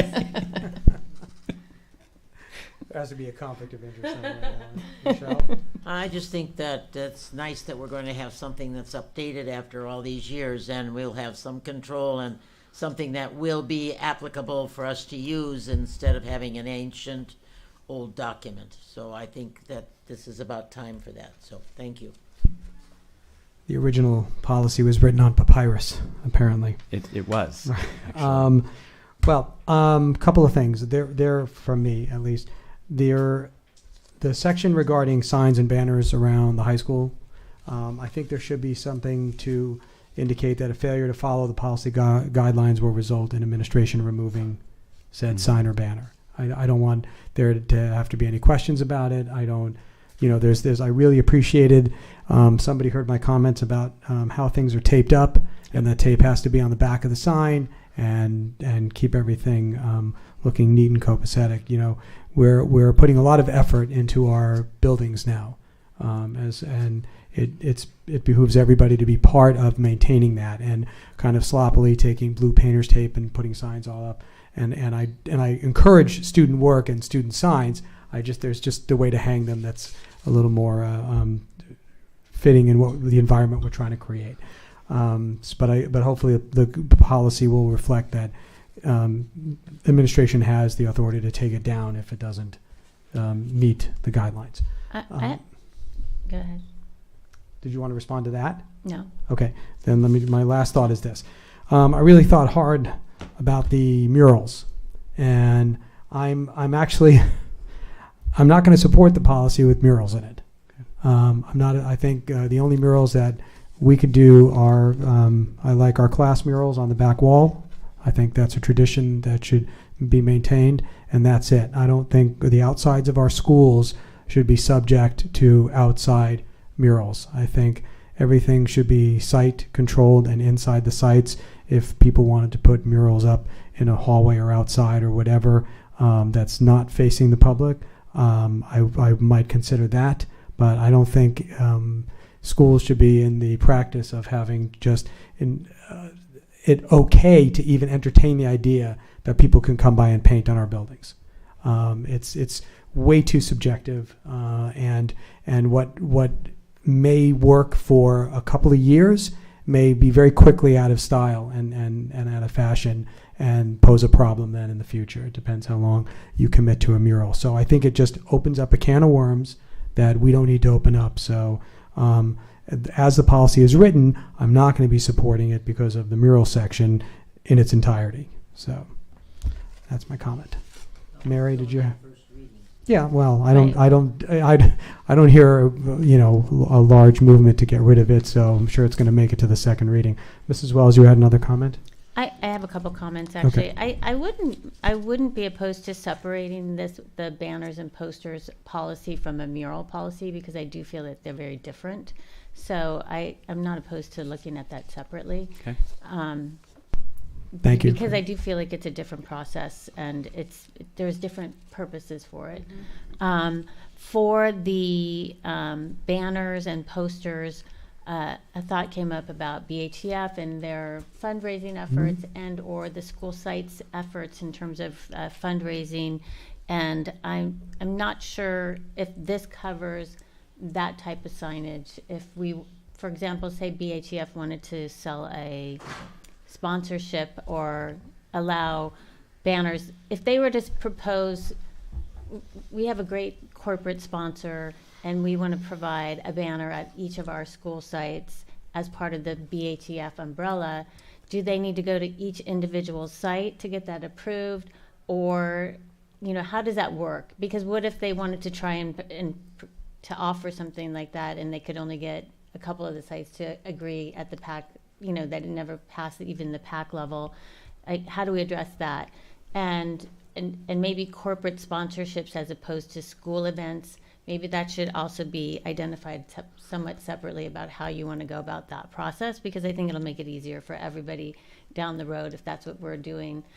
If it's school site specific, maybe it goes to the PACs, but if it's district wide and you want to offer something for all schools, maybe that needs to be addressed in the policy. So we did talk about that, because that is a really much larger conversation when you are starting to talk about corporate sponsorships, because where does that end? Does that end with a sign, or does that end with, you know, a cellular tower being placed on top of one of our school sites, and you know, then all of a sudden we're going to be like SoFi, Right. Beverly Are we Hills an High ad School. vehicle? Yeah. And so those are much bigger conversations. What we wanted to do is put in front of us just some guidelines, because we've done so much work on branding in our school district, and it's exciting to see where we are now with the look and feel about things that we're producing as a school district, and you know, and a testament to that is to even see the new branding from BHEF, which is a reflection of our own branding, it's really exciting that we've come this far. Going into the corporate sponsorship part, whether it's, you know, on a scoreboard, or whether it's on a sign for a PTA or a school site, is, you know, it's everything from a doctor or a law firm from donating something for a multicultural festival, or, you know, or something much larger, like a fitness room. I mean, it's just a much larger conversation. And so I think I do like the idea of separating the two and having signs and banners is one, murals is another. But I think to push through over the next course of another meeting to have guidelines in place, I think is really important, because I don't want to wait until, you know, because it is that big. It's that big of a project, which we're going to tackle next. But we didn't want to, at the spite of, you know, this policy here, you know, put that into a holding pattern when we can just make a revision later on. Right. I mean, I think that when you have a corporate sponsor for an event, it makes sense that, of course, they're going to have their logo or however it's incorporated into the event. But when it's just specific and entirely about that corporate sponsor, it's not attached to something going on, then there needs to be a separate policy about what that looks like. And I'm not sure if it's the same process, then maybe it is, but I think we should address it as part of that. You're talking about kind of a naming opportunity, right? Well, it could be a naming opportunity, or I mean, I guess you could call it that, or temporary. Right, it could be more temporary. So perhaps I just don't know what things are on the table, but I think it's happened at other schools. So say you have a corporate sponsor that wants, as part of their participation, they offer a dedicated banner to their business as part of whatever their sponsorship is. There's different ways to slice and dice it, so we should know. There's a vetting process, though, too, like when it comes to some organizations. So, I mean, you know, this is why this takes more conversation, because what organization is it? And, you know, because that could make an impact where somebody might not think that there is, you know, anything wrong with a certain organization that may have an impact to kids or people in the community. And I just think that we have to be just careful. So we agree that's the next thing that we're going to start to work on and bring to you for your input and for some further discussion. But we wanted to just get, because it's so outdated, a basic policy in place for these items. Thank you. Can I make a suggestion then in terms of this, and that is to separate the two. When you bring them back for the second reading next time, we will vote on a mural separately and the banners, and you can put them together, and it'll get us a start, and then we can decide if we want to we'll vote for the murals separately, we'll vote for the banners separately, and we've got the skeleton of it right here. Right. So I think if you want to get it going, we can easily do that. We're happy to do that. Okay, so maybe the thought I throw out is, and I don't know if we can attach it to this policy, but as technology advances, are we ever going to have outside digital displays at our schools? A lot of schools do that now. And then would that be subject to signs and banners as well? Well, and I think that's a great point that you brought that up, because that's also something that we have to ensure that works with the city too, because you don't see a lot of those blinking signs in the city as well. So I would Right. want to investigate. But I do see a lot of schools with them now. Schools are getting more and more like. I see a lot of and they have schools their with them, yeah. announcements for stuff Right. going on at the Yep. schools and happy holidays and all that kind of Yep. stuff. I mean, I've So, seen that, for I don't know. And that 20 was, years. we toyed but- around with that with Horseman, with the new building. Yeah. That was a discussion at the time to put one out there, but it didn't lend itself well at the time. But, Okay. as things advance and technology becomes more reliable, whatever, I just wonder if that's something to keep in the back of our mind. I think it is. Okay. With that, we'll go to a vote. So we have correction. What? I thought this was the first reading. You still have to vote on the first reading, and then it comes back as a second reading with the corrections. So are we making a motion for? To approve the first reading with the changes to come back in the second reading. Okay, is So- that including separating out the Yeah. numeral? Mhm. Yeah. Yes. That's Michael has all the notes on Yep. what has to bring back. So. Okay. Yeah, but you either vote for the first reading, you don't vote for it, or you waive the first reading and move to a second, which none of us are ready to do. So, right now the motion is on the floor to approve the first reading with these changes. So. No motion yet. We have to make a motion. I didn't make the motion on that? What? We made Yeah, we motion's did. on the Okay. table. Yeah, motion's on the table. Yeah, motion's on the table. Okay. So any other questions? So it's a approval of the first reading with the changes. As discussed. As discussed. Yes. All in favor? Aye. And I'm opposed, so the motion carries 3-1. Thank you very much. The And motion to approve the resolution 2022-2023-17, continuing the authority to hold the virtual meetings pursuant to AB 361. I'll second that. All in favor? Aye. Opposed? Was that again? Aye. Thank you. Motion carries unanimously. And that brings us to our reports, I believe. Do you have any public comment? We moved it earlier we did. Thank you. And we did. So, comments from board members, starting at the end. I don't want to. What? You got nothing else for us? Okay. Mrs. Wells. Well, I just would like to thank everybody for this study session that we had on March 7th, which was to review all of our construction at El Rodeo and at the high school and talk about how we're space planning in those different areas. And I'd like to thank the AYSO people that came to speak and for their collaboration and partnership with us in looking at El Rodeo and participating in looking at revising the athletic field so that we can get more use out of that for not only the school but also for our community members. And we also discussed in that meeting looking at asphalt and alternatives for that, trees and shade and security. And that meeting will be continued again in the future to talk more about that at the high school. We ran out of time, so we'll talk more about Building C, the pool and the athletic fields, as well as the lawn for Beverly Hills High School.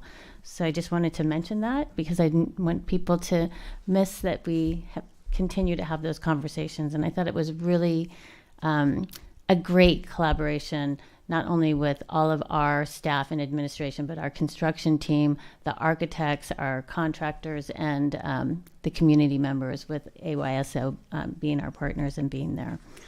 I'd like to thank Fonder Solari again for all of the great work that they're doing, and it's really fantastic to have a group that's advocating for our district, and thank Will Carrot as well, and Pro West.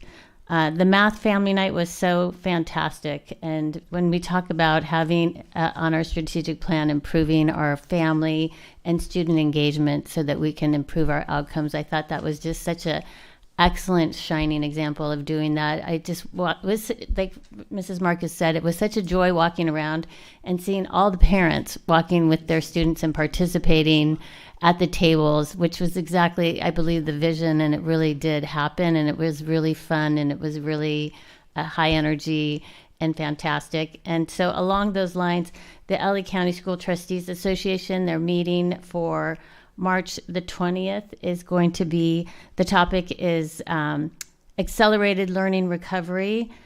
through improved student and family engagement. And the speaker is Victor Rios, who's a MacArthur Foundation chair and professor of sociology at UCSB, and he also has his PhD from Berkeley. So I'll be looking forward to that. And I know that hopefully all of our trustees and Michael will be attending as usual. I also had a LOCSTA meeting, executive board meeting yesterday, where we discussed upcoming meetings, and the April 17th meeting will be on pathways for sustainability and talking about different pathways that we can offer and how to teach sustainability and about environmental issues for our schools and the world at large. I'm excited about Career Day for tomorrow, and I'm very happy to report that Irma Hopkins, our speaker from our last meeting, is speaking at Career Day. So I love when those events turn into increased engagement in our community, which is really the impact that we hope that we have.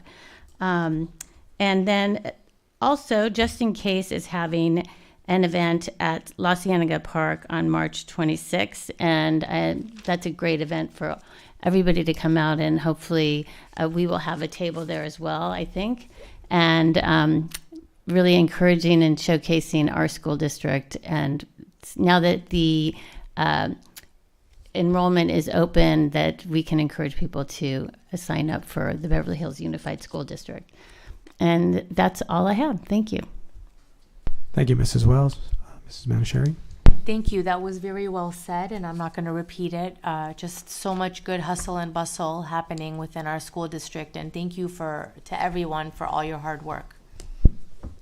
Mrs. Marcus. Well, a little bit about every morning when I wake up.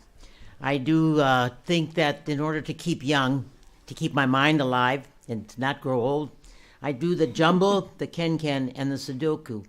But that isn't the important thing. The important thing that while I was doing one of them, it appears on the obituary page, which is and I came across the article, Teacher Disability Rights Advocate. And of course, this is Famous Women's Month. And so I'd like to talk about the person who passed away, which would be very important. And I think I never heard of her. Maybe you have. I would be interested to know if you've ever heard of a lady named Judy Heumann. She was born in 1947, and she just died a few days ago. She was a renowned activist who helped secure legislation protecting the rights of disabled people. She died when she was 75. She was considered the mother of disability rights. Did anybody ever know her? No. I'm going to remind you, we spoke about her when we talked about the ADA for the community spotlight, because she was one of the first teachers that took on Board of Education so that she could teach with her disability. Okay, she was a victim of polio at 18 months of age. She was in iron lung for many months, and she lost her ability to walk at age 2. So she not only lobbied for herself, but for others. She won a lawsuit against the New York Board of Education and became the first teacher in the state to work while using a wheelchair.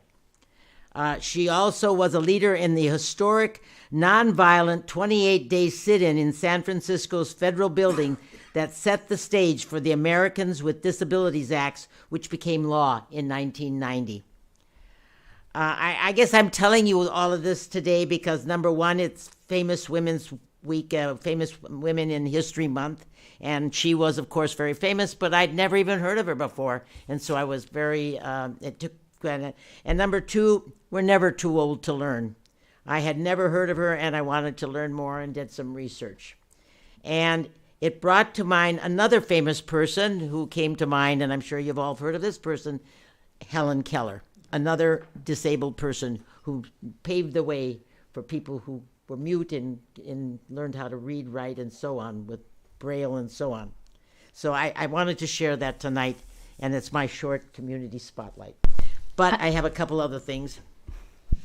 Number one, I want to congratulate Miles Kotler and Alexandra Bakshian as the Presidential Scholars Program. Out of over 5,000 students, they will be considered to be one of 161. That's 2 people in Beverly Hills that have gone that far. It's amazing. But we had two other teams this winter, this past Sunday, do something that Beverly Hills has never done before. Two of our boys' AYSO Club Beverly Hills soccer teams took the Western Region Championships from six teams.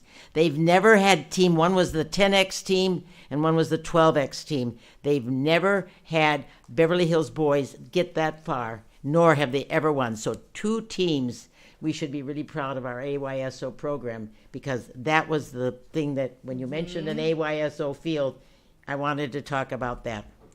And so, and I just want to mention one more thing. I'm really looking forward to Career Day tomorrow. I haven't the vaguest idea about how many or which ones of those 90 speakers that are going to be there that I'm going to go listen to, because I can't imagine getting to all of them. And I got to thank all 90 of them for being there, and a wonderful day for the students. And that's my report. Thank you, Mrs. Marcus.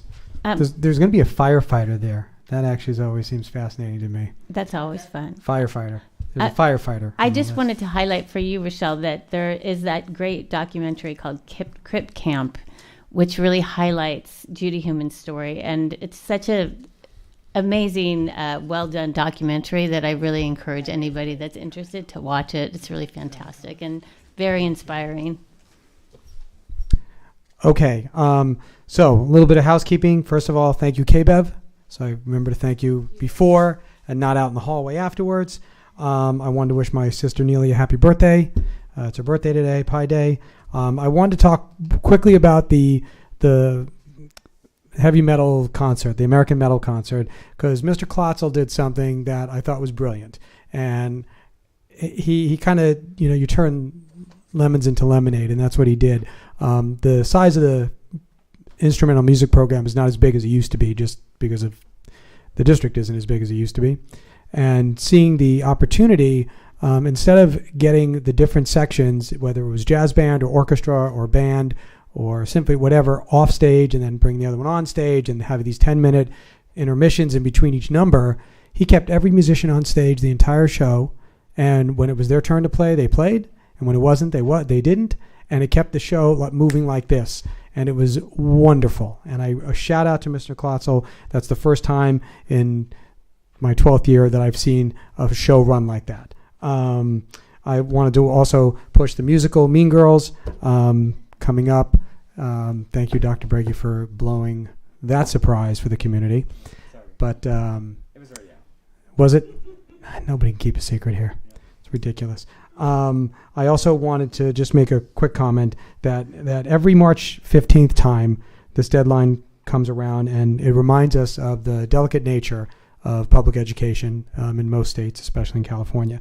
When I was a teacher in fourth grade in Los Angeles, I got pink slip 5 times in my first 5 years out of my 10 years teaching. And it's not the easiest thing to stomach, but just our board, this board, we feel for those that are in this position. Some of us have been in that position. And for whatever you brought to our district, we thank you immensely. Your talent does not go unrecognized. It's just unfortunate how these things fall, and hopefully you will continue your teaching careers and inspiring children, because that's why you got in it in the first place. So we wish you all the best with that. And on that, I will adjourn the meeting. Thank you.